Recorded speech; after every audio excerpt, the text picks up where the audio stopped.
ಮುಂದೆ ಸದ್ಭಕ್ತರು ಶಾಂತತೆಯಿಂದ ಕಾಯ್ದುಕೊಂಡು ಅವರ ಒಂದು ನುಡಿಮುಟ್ಟುಗಳನ್ನು ಕೇಳಬೇಕಂತೇಳಿ ಎಲ್ಲ ಸದ್ಭಕ್ತರಲ್ಲಿ ವಿನಂತಿಸ್ಕೊಳ್ತಾ ಶ್ರೀಗಳರವ್ರಿಗೆ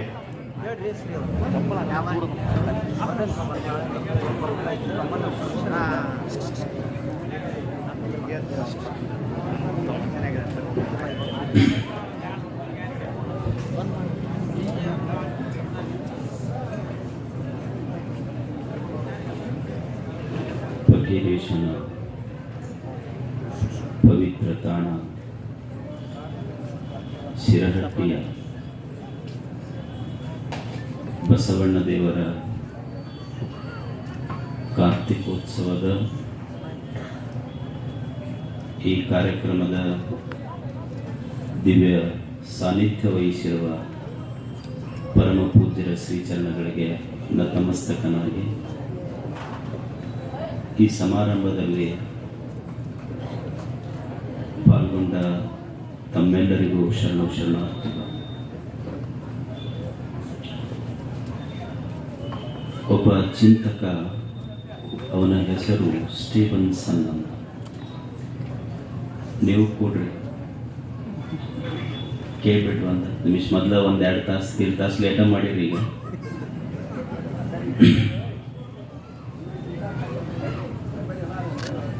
ಒಬ್ಬ ಚಿಂತಕ ಸ್ಟೀವನ್ಸನ್ ಅವನ ಹೆಸರು. ಅವನ ಚಿಂತನೆ ಏನು ಅಂದ್ರೆ, ಕತ್ತಲೆ ಅಂದ್ರೆ ಏನು, ಕತ್ತಲೆ ಅಂದ್ರೆ ಏನು, ಇದು ಅಸ್ತಿತ್ವದಲ್ಲಿದೆಯೇ, ಮತ್ತಿದು ಹೋಗಲಾಡಿಸುವ ಪರಿ ಹೇಗೆ? ಕತ್ತಲೆ ಹೋಗಬೇಕಲ್ಲ. ಅವ ಅಂತಾನೆ, ಡಾರ್ಕ್ನೆಸ್ ಡಸ್ ನಾಟ್ ಎಕ್ಸಿಸ್ಟ್. ಕತ್ತಲೆ ಅನ್ನೋದು ಅಸ್ತಿತ್ವದಲ್ಲಿಲ್ಲ. ಕತ್ತಲೆ ಅಂದ್ರೆ ಬೆಳಕಿನ ಅಭಾವ ಅಷ್ಟೆ. ಕತ್ತಲೆ ಹೋಗಬೇಕಾದ್ರೆ ಕತ್ತಲೆಯನ್ನು ಬೈದು ಕತ್ತಲೆಯನ್ನು ಕಳೀಲಿಕ್ಕಾಗೋದಿಲ್ಲ. ಕತ್ತಲೆಯನ್ನು ಬಡಿದು ಕತ್ತಲೆಯನ್ನು ಕಳೀಲಿಕ್ಕಾಗೋದಿಲ್ಲ. ಕತ್ತಲೆಯನ್ನು ಒಂದು ಕೋಲಿಯಲ್ಲಿ ಕೀಲಿ ಹಾಕಿಡ್ಲಿಕ್ಕಾಗೋದಿಲ್ಲ. ಕತ್ತಲೆ ಹೋಗಬೇಕಾದ್ರೆ ಏನೂ ಇಲ್ಲ, ಸುಮ್ಮನೆ ದೀಪ ಹಚ್ಚುವ ಕೆಲಸ ಮಾಡು, ಕತ್ತಲೆ ಮಾಯ ಆಗ್ತದೆ. ಇದು ಸ್ಟೀವನ್ಸನ್. ಕತ್ತಲೆ ಹೋಗಬೇಕಾದ್ರೆ ಏನೂ ಇಲ್ಲ, ದೀಪ ಹಚ್ಚುವ ಕೆಲಸ ಮಾಡಬೇಕು ಮನುಷ್ಯ. ದೀಪಕ್ಕೆ, ಬೆಳಕಿಗೆ ಬಹಳ ಬೆಲೆ. ಬೆಳಕಷ್ಟು ದೊಡ್ಡದು. ಭಾರತ ಅಂದ್ರೇ ಅದರಷ್ಟೇ ಅಷ್ಟು ಸುಂದರ. ಭಾರತ, ಭಾ ಅಂದರೆ ಬೆಳಕು ಅಂತ ಅರ್ಥ. ರಥ ಅಂದರೆ ಪ್ರೀತಿಸುವವರು ಅಂತ ಅರ್ಥ. ಭಾಯಾಂ ರಥಾಃ ಜನಃ ಯತ್ರ ಯಸ್ಮಿನ್ ದೇಶೆ ವರ್ತಂತೆ ತೇ ಭಾರತೀಯ. ಭಾರತೀಯರು ಅಂದ್ರೆ ಯಾರು ಬೆಳಕನ್ನು ಪ್ರೀತಿಸುವವರು ಅವರು ಭಾರತೀಯರು. ಬೆಳಕನ್ನು ಪ್ರೀತಿಸುವವರಿಗೆ ಭಾರತೀಯರು ಅಂತ. ದೀಪ ಹಚ್ಚೋರು ಭಾರತೀಯರು, ಬೆಂಕಿ ಹಚ್ಚೋರಲ್ಲ. ನಾವು ದೀಪ ಹಚ್ಚುವವರು ಭಾರತೀಯರು, ಬೆಳಕನ್ನು ಪ್ರೀತಿಸುವವರು ಭಾರತೀಯರು. ದೀಪಕ್ಕೆ ಎಷ್ಟು ಬೆಲೆ ಇದೆ ನೀವು ನೋಡಿ. ದೊಡ್ಡ ದೊಡ್ಡ ಮನೆಗಳನ್ನು ಕಟ್ಟುತ್ತೀರಿ. ಮನೆ ಕಟ್ಟಲಿಕ್ಕೆ 30-40 ಲಕ್ಷ ರೂಪಾಯಿಗಳನ್ನು ಖರ್ಚು ಮಾಡಿ ದೊಡ್ಡ ಮನೆ ಕಟ್ಟುತ್ತೀರಿ. ಎಲ್ಲ ಇಂಪೋರ್ಟೆಡ್ ಮಟೀರಿಯಲ್ಸ್. 30-40 ಲಕ್ಷ ರೂಪಾಯಿ ಖರ್ಚು ಮಾಡಿ ಕಟ್ಟಿದ ಮನೆ ಒಂದು ದಿವಸ ಉದ್ಘಾಟನೆ ಮಾಡ್ತೀವಿ. ಬಹಳ ಆಶ್ಚರ್ಯದ ವಿಷಯ ಏನು ಅಂದ್ರೆ, 35-40 ಲಕ್ಷ ರೂಪಾಯಿ ಖರ್ಚು ಮಾಡಿ ಕಟ್ಟಿದ ಮನೆ ಉದ್ಘಾಟನೆ ಆಗಿದ್ದು ಕೇವಲ 1 ರೂಪಾಯಿ ಕೊಟ್ಟು ತಂದ ಮೇಣದ ಬತ್ತಿಯ ಬೆಳಕಿನಿಂದ ಆ ಮನೆ ಉದ್ಘಾಟನೆ ಆಗ್ತದೆ. ಹಾಗಾದರೆ ಬೆಲೆ ಇರುವುದು ಬೆಳಕಿಗೋ ಅಥವಾ ಮನೆಗೋ? ಬೆಳಕಿರದೇ ಇದ್ದರೆ ಹೊರಗಿನ ಮನೆ ಕತ್ತಲಾಗ್ತದೆ. ಹೊರಗೆ ದೀಪದ ಬೆಳಕಿರದೇ ಇದ್ದರೆ ಮನೆ ಕತ್ತಲು, ಒಳಗೆ ಜ್ಞಾನದ ಬೆಳಕಿರದೇ ಇದ್ದರೆ ಮನಸ್ಸು ಕತ್ತಲು, ಬದುಕೆ ಕತ್ತಲಾಗ್ತದೆ. ಬೆಳಕು ಬೇಕಾಗ್ತದೆ. ಒಬ್ಬ ಟೆನಿಸನ್ ಅಂತ ಒಬ್ಬ ಕವಿ ಅವ ಅಂತಾನೆ ಮನುಷ್ಯ ಅಂದ್ರೆ ಏನು, ಮನುಷ್ಯ ಅಂದ್ರೆ ಏನು. ಅವ ಒಂದು ಸುಂದರ ಮಾತು ಬರೀತಾನೆ, I am an infant, I am an infant crying in the night, crying for the light. I am an infant crying in the night, crying for the light. ಮನುಷ್ಯ ಅಂದ್ರೆ ಏನೂ ಅಲ್ಲ, ಕತ್ತಲೆಯ ಅಜ್ಞಾನದ ಕತ್ತಲೆಯ ಕಾರ್ಗತ್ತಲಲ್ಲಿದ್ದು ಬೆಳಕಿಗಾಗಿ ಹಂಬಲಿಸುವ ಶಿಶುವೇ ಮನುಷ್ಯ. ಈಗ ನೀವು ನೋಡಿ, ಒಂದು ರೂಮ್ನೊಳಗೆ ಕತ್ತಲ ಕೋಣೆಯೊಳಗೆ ಬೀಗ ಹಾಕಿಟ್ಟು ಒಂದು ಸಣ್ಣ ಸಸಿ ಇಟ್ರಿ, ಆ ಸಸಿ ಯಾ ಕಡೆ ಬಾಗ್ತೈತಿ ಅಂದ್ರೆ ಯಾ ಕಡೆ ಸೂರ್ಯನ ಕಿರಣ ಬರ್ತೈತಿ ಆ ಕಡೆ ಸಸಿ ಬಾಗ್ತೈತಿ, ಸೂರ್ಯಪಾನ. ಸುಮ್ಮನೆ ಏನೂ ತಿಳುವಳಿಕೆ ಇಲ್ಲದಂಥ ಒಂದು ಸಣ್ಣ ಸಸಿ ಬಾಗುವುದು ಬೆಳಕಿನ ಕಡೆ ಬಾಗ್ತದೆ. ಹಾಗಾದರೆ ಮನುಷ್ಯ ಬಾಗುವುದು ಬೆಳಕಿನ ಕಡೆನೇ ಇಲ್ಲ.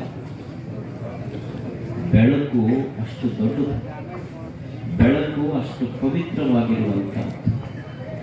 ಮನುಷ್ಯ ಬೆಳಕಿನ ಬಾಳು ಬದುಕಬೇಕಾಗ್ತದೆ. ನಾವು ದೀಪೋತ್ಸವ ಅಂದ್ರೆ ಸುಮ್ಮನೆ ದೇವರಿಗೆ ಒಂದು 8 ಎಣ್ಣೆ ಹಾಕಿ ಕ್ವಿಂಟಲ್ ಫಲ ಬೇಡವ್ರು. ನಾವು ಹಾಕಿದ್ದು 8 ಎಣ್ಣೆ, ಬಯಸಿದ ಫಲ ಕ್ವಿಂಟಲ್. ಮತ್ತು ದೇವರು ನಮಗೆ ಒಲಿ ಅಂದ್ರೆ ಹೆಂಗೆ ಒಲಿತಾನ? ಹಾಕಿದ್ದು 8 ಎಣ್ಣೆ ಹೋಗಿ ನಾವು ದೇವ್ರಿಗೆ ಹೋಗಿ 8 ಎಣ್ಣೆ ಹಾಕ್ತೀವಿ.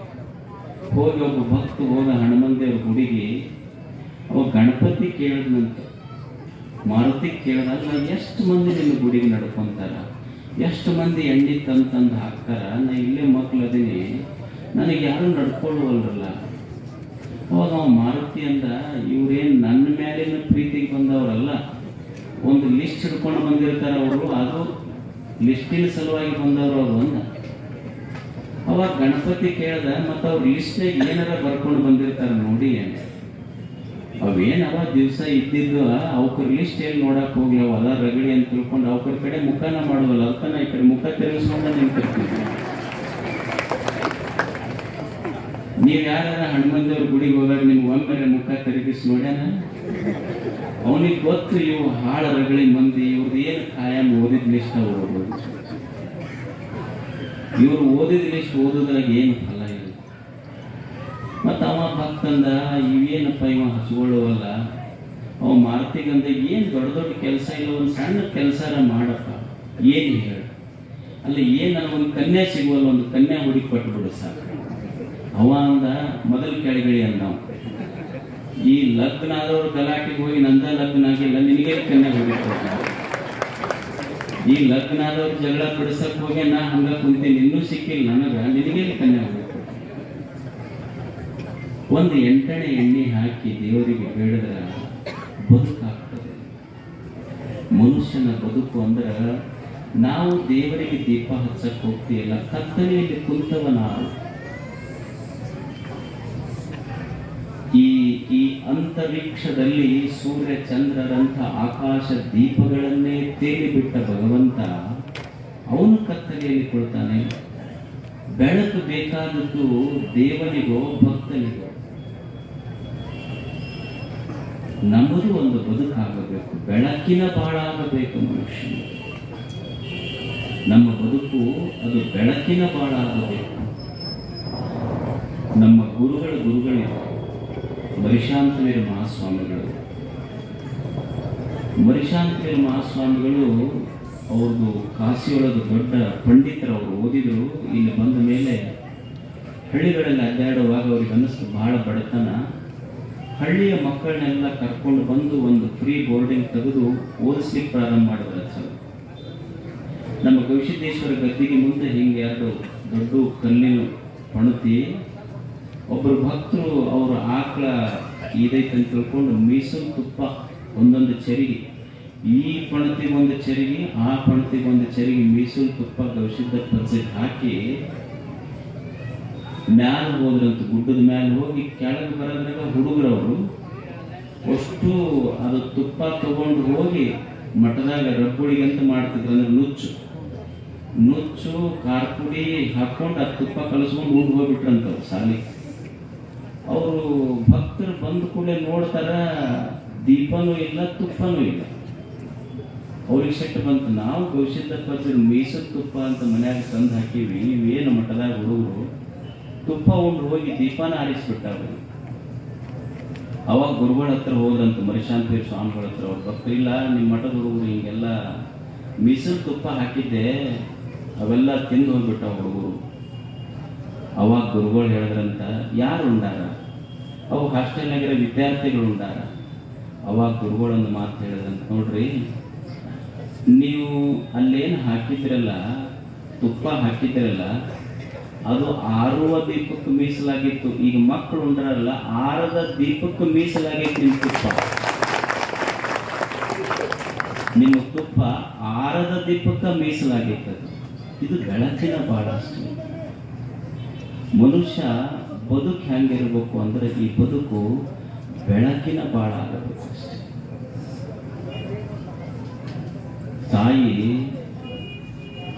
ತಾಯಿ ಮಗನ ತೊಡಿ ಮೇಲೆ ಹಾಕೊಂಡು ಸಾಲಿ ಕಲ್ತಿಲ್ಲ, ಏನೂ ಯಾವ ವಿಶ್ವವಿದ್ಯಾಲಯದ ಕಟ್ಟೆಯನ್ನು ಹತ್ತಿಲ್ಲ. ತಾಯಿ ತನ್ನ ಮಗನ ತೊಡಿ ಮೇಲೆ ಹಾಕೊಂಡು ಕಲಿಸಿದ ಮೊದಲ ಮಾತು ಏನು? ಹಾಡಿದ ಮೊಟ್ಟ ಮೊದಲದ ಜೋಗುಳದ ಗೀತೆ ಏನು? ತಾಯಿ ಹಾಡಿದ್ದು, ಆಚಾರ ಕರಸಾಗು, ನೀತಿಗೆ ಪ್ರಭುವಾಗು, ಮಾತಿನಲ್ಲಿ ಚೂಡಾಮಣಿಯಾಗು ನನ್ನ ಕಂದ, ಜ್ಯೋತಿಯಾಗು ಜಗಕ್ಕೆ. ತಾಯಿ ಹಾಡಿದ್ದು ಜ್ಯೋತಿ, ಇವ ಆಗಿದ್ದು ಕೋತಿ. ತಾಯಿ ಜ್ಯೋತಿ ಆಗ್ಲಂದು ಇವ ಕೋತೆಗೆ. ತಾಯಿಗೆ ತಂದೆಗೆ ಯಾವಾಗ ಅತ್ಯಂತ, ಯಾವ ತಾಯಿ ತನ್ನ ಮಗನನ್ನ ತೊಡೆಯ ಮೇಲೆ ಹಾಕೊಂಡು ನನ್ನ ಮಗ ಜ್ಯೋತಿ ಆಗಬೇಕಂತ ಕನಸು ಕಂಡ್ಲು, ಅಂಥ ತಾಯಿಗೆ ಎದಿಗೆ ನೋವಾಗದು ಯಾವಾಗ ಆಗ್ತದೆ? ಯಾವಾಗ ತಾಯಿ ಮನಸ್ಸಿಗೆ, ತಂದೆಯ ಮನಸ್ಸಿಗೆ ಕೆಟ್ಟದ್ದಾಗ್ತೈತಿ ಅಂದ್ರೆ, ಯಾವ ತಾಯಿ ತನ್ನ ತೊಡೆಯ ಮೇಲೆ ಮಗನನ್ನು ಹಾಕೊಂಡಿವ ಜ್ಯೋತಿ ಆಗಬೇಕಂದ, ಅಂಥ ತಾಯಿಗೆ ಮಗ ದುಡಿದೇ ಇದ್ರೂ ಪರವಾಗಿಲ್ಲ, ನೋವಾಗೋದಿಲ್ಲ. ಆದ್ರೆ ದುಡಿಲಿಕ್ಕೆ ಹೋದ ಮಗ ಸಾಯಂಕಾಲ ಕುಡಿದು ಮನೆಗೆ ಬಂದ ಅಂದ್ರೆ ತಾಯಿಗೆ ನೋವಾಗ್ತದೆ, ಅವ ಜ್ಯೋತಿ ಆಗೋದಿಲ್ಲ. ತಾಯಿಯ ಸಂಕಲ್ಪ ಮಗ ಜ್ಯೋತಿ ಆಗಬೇಕು. ಬುದ್ಧ ಈ ದೇಶದ, ಈ ವಿಶ್ವದ ದೊಡ್ಡ ಸಂತ ತತ್ವಜ್ಞಾನಿಗಳಲ್ಲಿ ಒಬ್ಬ. ಬುದ್ಧ ತನ್ನ ನಿರ್ವಾಣದ ಕೊನೆಯ ಹೊಸ್ತಿಲಲ್ಲಿರುವಾಗ ಯಾರೋ ಒಬ್ಬರು ಕೇಳಿದ್ರಂತವನು, ನೀನು ಇನ್ನೊಂದು ಕ್ಷಣಕ್ಕೆ ಹೋಗ್ತೀಯ, ನಿನ್ನ ಕೊನೆಯ ಸಂದೇಶ ಏನು? ಅವಾಗ ಅವ ಹೇಳ್ತಾನೆ, Buddha, be light unto this world. Buddha ಅಂತಾನೆ, ಬುದ್ಧನ ಕೊನೆಯ ಸಂದೇಶ ಏನಾದರೂ ಇದ್ರೆ ಈ ಜಗತ್ತಿಗೆ ಬೆಳಕಾಗೋದು. ಮನುಷ್ಯ ಬೆಳಕಾಗಬೇಕು, ಬೆಳಕಿನ ಬಾಳಿರಬೇಕು, ಅದು ಜೀವನ. ಕಾರ್ತಿಕ ಅಂದ್ರೆ ನಾವು ಬರೀ ದೀಪ ಹಚ್ಚಿ ಮುಗಿಸೋದಲ್ಲ. ಕಾರ್ತಿಕ ಅಂದ್ರೆ ನಮ್ಮದು ಒಂದು ದೀಪದೊಂದು ಬದುಕಾಗಬೇಕಷ್ಟೆ. ದೀಪದ ಬಾಳ ಆಗಬೇಕು, ಬೆಳಕಿನ ಬಾಳ ಆಗಬೇಕು. ದೀಪ ನೀವು ನೋಡಿ, ಅದು ಎಷ್ಟು ಅದ್ಭುತವಾಗಿದೆ ದೀಪ. ಇಲ್ಲಿ ಭಾವೈಕ್ಯ ಸಾಮರಸ್ಯದ ಹಿರಿಯರು ಕುಳಿತಿದ್ದಾರೆ. ಇಲ್ಲೊಂದು ಪಣತಿ ಇದೆ. ಪಣತಿ ಮಾಡದವ ಒಂದು ಜಾತಿಯ, ಎಣ್ಣೆ ತಯಾರು ಮಾಡದವ ಒಂದು ಜಾತಿಯ, ಹತ್ತಿ ಬೆಳೆದವ ಒಂದು ಜಾತಿಯವ, ದೀಪ ಹಚ್ಚದ ಒಂದು ಜಾತಿಯವ. ಅದರ ಬಂದ ಬೆಳಕಿದೆಯಲ್ಲ, ಅದಕ್ಕೆ ಜಾತಿಗಳಿಲ್ಲ, ಧರ್ಮಗಳಿಲ್ಲ. ಅದು ಸಾಮರಸ್ಯ. ಅದು ಎಷ್ಟು ಕೆಲಸ ಮಾಡ್ತದೆ ನೋಡಿ. ಆ ದೀಪ ಸದಾ ಉರಿತದೆ, ಸದಾ ಕ್ರಿಯಾಶೀಲ ಆಗಿದೆ. ಎಲ್ಲಿಯವರೆಗೆ ತನ್ನೊಳಗ ಎಣ್ಣೆ ತೀರುವವರೆಗೆ, ಬತ್ತಿ ಸುಡುವವರೆಗೆ ಆ ದೀಪ ಉರಿತಾನೆ ಇರ್ತದೆ. ಅದು ಉರಿಯುವ ಕೆಲಸ ಮಾಡ್ತದೆ. ಸೂರ್ಯ ಆ ದೀಪಕ್ಕ ಸೂರ್ಯ ಅಂತಾನೆ, ಅಲ್ಲೋ ನೀ ಏನು ನನ್ನ ಮುಂದ, ನಾನೆಷ್ಟು ದೊಡ್ಡವ, ನೀನೇನು ಸಣ್ಣ ಒಂದು ಪಣತಿ, ನಿನ್ನದೆಲ್ಲಿ ನನ್ನದೆಲ್ಲಿ. ದೀಪ, ಪಣತೆಯ ದೀಪ ಸೂರ್ಯನಿಗಂತದೆ, ಇಲ್ಲ ನೀವು ಬೇಕು ಜಗತ್ತಿಗೆ ಸೂರ್ಯನೇ, ನಾನು ನಮ್ಮಂಥವ್ರು ಬೇಕಾಗ್ತೈತಿ ಅಂತ ಪಣ ತಿಂತೈತಿ. ನಿಮ್ಮಂಥವ್ರು ದೊಡ್ಡವ್ರು ಹಂಗ ಬರ್ತೀರಿ ಹೋಗ್ತೀರಿ, ನೀವು ಹೋದ್ಮೇಲೆ ಖಾಯಂ ಇರೋರು ನಾವ ಅಂತೈತದು ಪಣತಿ ಸೂರ್ಯನ. ದೊಡ್ಡವ್ರು ಹಂಗ ವೇದಿಕೆಗಿದ್ದಾಗ ಅಷ್ಟ ಬರೋರು ನೀವು, ಮತ್ತೆ ಹೋಗೋರು. ಆದ್ರೆ ಇನ್ನು ಕಸ ಹೊಡೆಯವರು, ಹಸನ ಮಾಡೋರು ನಾವು ಅಲ್ಲ. ಪಣತಿ ಅಂತೈತಿ ಸೂರ್ಯನೇ, ನೀನು ಜಗತ್ತು ಕಳಿಬಹುದು, ಜಗತ್ತು ಕಳೆಯಕ್ಕೆ ನೀ ಇದ್ರ ಮನಿ ಕತ್ತಲೆ ಕಳೆಯಕ್ಕೆ ನಾನು ಬೇಕಲ್ಲ, ನಾನು ಇರ್ತೇನೆ ನೀ ಮರೆಯಾದ ಮೇಲೆ. ನಿಂದೊಂದು ಸಾಮರ್ಥ್ಯ ಇದ್ರೆ ನನ್ನದೊಂದು ಸಾಮರ್ಥ್ಯ. ನನ್ನ ಸಾಮರ್ಥ್ಯ ಏನು ಅಂದ್ರೆ ನೀ ಜಗತ್ತು ಬೆಳಗಬಹುದು, ಆದ್ರೆ ನೀವು ಹೋಗದ ಸ್ಥಳ ಮನೆಯೊಳಗೆ ನಾ ಹೋಗಿ ಬೆಳಗ್ತೀನಲ್ಲ, ನಂದು ಒಂದಿಷ್ಟು ಬೇಕಾಗ್ತದೆ. ಅದು ಎಣ್ಣೆ ತೀರುವವರೆಗೆ ಸದಾ ಕೆಲಸ ಮಾಡ್ತದೆ, ಬತ್ತಿ ಸುಡುವವರೆಗೆ ಕೆಲಸ ಮಾಡ್ತದೆ. ಅಂದ್ರೆ ದೀಪ ಕ್ರಿಯಾಶೀಲವಾಗಿದೆ, ಸದಾ ಕೆಲಸ ಮಾಡುತ್ತದೆ. ದೀಪಕ್ಕೆ ನೋಡಿ ನೀವು ಇಲ್ಲೊಂದು ಪಣತಿ ಹಚ್ಚಿರಿ ನೀವು. ಇದು ಒಬ್ಬ ಬಡವನು ಹಸ್ತಾನ, ಶ್ರೀಮಂತನು ಹಸ್ತಾನ. ಬಾಳ ಅಂದ್ರೆ ಒಬ್ಬ ಬಡವ ಗುಡಿಸಿಲಿನಲ್ಲಿ ಮಣ್ಣಿನ ಪಣತಿಯೊಳಗೆ ದೀಪ ಹಚ್ಚಬಹುದು, ಒಬ್ಬ ಶ್ರೀಮಂತ ತನ್ನ ಅರಮನೆಯಲ್ಲಿ ಬಂಗಾರದ ಪಣತಿಯಲ್ಲಿ ದೀಪ ಹಚ್ಚಬಹುದು. ಶ್ರೀಮಂತ ಅರಮನೆಯಲ್ಲಿ ಬಂಗಾರದ ಪಣತಿಯಲ್ಲಿ ದೀಪ ಹಚ್ಚಬಹುದು, ಬಡವ ಗುಡಿಸಿಲಿನಲ್ಲಿ ಮಣ್ಣಿನ ಪಣತಿಯಲ್ಲಿ ದೀಪ ಹಚ್ಚಬಹುದು. ಪಣತೆ ಮಣ್ಣಿನದಾದ್ರೇನು, ಪಣತೆ ಬಂಗಾರದ್ದಾದ್ರೇನು, ಆದ್ರೆ ಬೆಳಕಿದೆಯಲ್ಲ ಅದು ಬಡವೂ ಅಲ್ಲ ಶ್ರೀಮಂತವೂ ಅಲ್ಲ, ಲೈಟ್ ಜಸ್ಟ್ ಲೈಟ್ ಅಷ್ಟೇ. ಬೆಳಕಿಗೆ ಬಡತನ ಇಲ್ಲ, ಹಚ್ಚದವರು ಬಡವರು ಅನ್ನಬಹುದು, ಶ್ರೀಮಂತರು ಅನ್ನಬಹುದು, ಆದ್ರೆ ಬೆಳಕನ ಬಡವ ಅಂತಂದಿಲ್ಲ. ನೀವು ಅರಮನೆಯಲ್ಲಿ ಹಚ್ಚಿದ್ರು ಅಷ್ಟೇ ಸಂತೋಷ ಪಟ್ಟೈತಿ, ಗುರುಮನೆಯಲ್ಲಿ ಹಚ್ಚಿದ್ರು, ಗುಡಿಸಿಲಿನಲ್ಲಿ ಹಚ್ಚಿದ್ರು ಸಹಿತ ಬೆಳಕಷ್ಟೇ ಸಂತೋಷ ಪಟ್ಟೈತಿ. ಅದು ಸದಾ ತೃಪ್ತ ಐತೆ ಅಷ್ಟೇ. ನೀವು ನೋಡ್ರಿ, ಒಂದು ಮನಿ ತುಂಬಬೇಕಾದ್ರ ನೀವೆಷ್ಟೇ ಸಾಮಾನುಗಳನ್ನು ತಗೊಂಡು ಬರ್ರಿ, ಚಲೋ ಹೊಸ ಮನಿ ಕಟ್ಟಿಸಿ ಎಷ್ಟರ ಸಾಮಾನು ತಗೊಂಡು ಬರ್ರಿ, ನೀವು ಸಾಮಾನು ಎಷ್ಟು ತಂದರೂ ಮನಿ ತುಂಬುವುದಿಲ್ಲ. ಮನಿ ತುಂಬಬೇಕಾದ್ರೆ ಸುಮ್ಮನೆ ಒಂದು ಪಣತಿ ಹಚ್ಚಿರಿ, ಬೆಳಕು ಮನಿ ತುಂಬುತ್ತದೆ ಹೊರತು ವಸ್ತುಗಳು ಮನಿ ತುಂಬುವುದಿಲ್ಲ. ನೀವು ವಸ್ತುಗಳ ಕಡೆ ನೋಡಿದ್ರೆ ಕಮ್ಮಿ ಕಮ್ಮಿ ಅನ್ನಿಸ್ತೈತಿ, ಬಡವರಾಗ್ತೀವಿ. ಬೆಳಕಿನ ಕಡೆ ನೋಡ್ರಿ ತುಂಬಿರ್ತೈತಿ, ಶ್ರೀಮಂತರಷ್ಟೇ. ನಾವು ವಸ್ತುಗಳ ಕಡೆ ನೋಡಿ ಬದುಕುವುದರಿಂದ ಬಡವರಾಗಿ ಹೊರತು ಬೆಳಕಿನ ಕಡೆ ನೋಡಿ ಬದುಕಿದ್ರೆ ಶ್ರೀಮಂತರಾಗ್ತೀವಿ. ಯಾಕಂದ್ರೆ ಬೆಳಕು ತುಂಬಿರ್ತೈತಿ ಮನಿ ತುಂಬ. ಅದಕ್ಕೆ ಬಡತನವೂ ಇಲ್ಲ, ಶ್ರೀಮಂತಿಕೆ ಇಲ್ಲ, ಅದು ಸದಾ ತೃಪ್ತ ಇರ್ತದೆ. ಮೂರನೇದ್ದು ಏನು ಅಂದ್ರೆ, ಒಂದನೇದ್ದು ಸದಾ ಕ್ರಿಯಾಶೀಲ ಐತದ, ಕೆಲಸ ಮಾಡ್ತೈತಿ. ಎರಡನೇದ್ದು ಸದಾ ತೃಪ್ತ ಐತಿ. ಮೂರನೇದ್ದು ಏನು ಅಂದ್ರೆ, ನೀವು ನೋಡಿ, ನಮ್ಮ ಹತ್ರ ಒಂದು 100 ರೂಪಾಯಿ ಇತ್ತು ಅಂದ್ರೆ ನಾವು ಒಬ್ಬೊಬ್ಬರಿಗೆ 100 ಮಂದಿಗೆ ಒಂದೊಂದು ರೂಪಾಯಿ ಕೊಟ್ಟಿವಿ ಅಂದ್ರೆ ನಮ್ಮಲ್ಲಿ ಖಾಲಿ ಖಾಲಿ ಆಗ್ತೀವಿ. ನಾವೆಲ್ಲ ಬಡತನ ಬರ್ತೈತಿ ನಮಗೆ.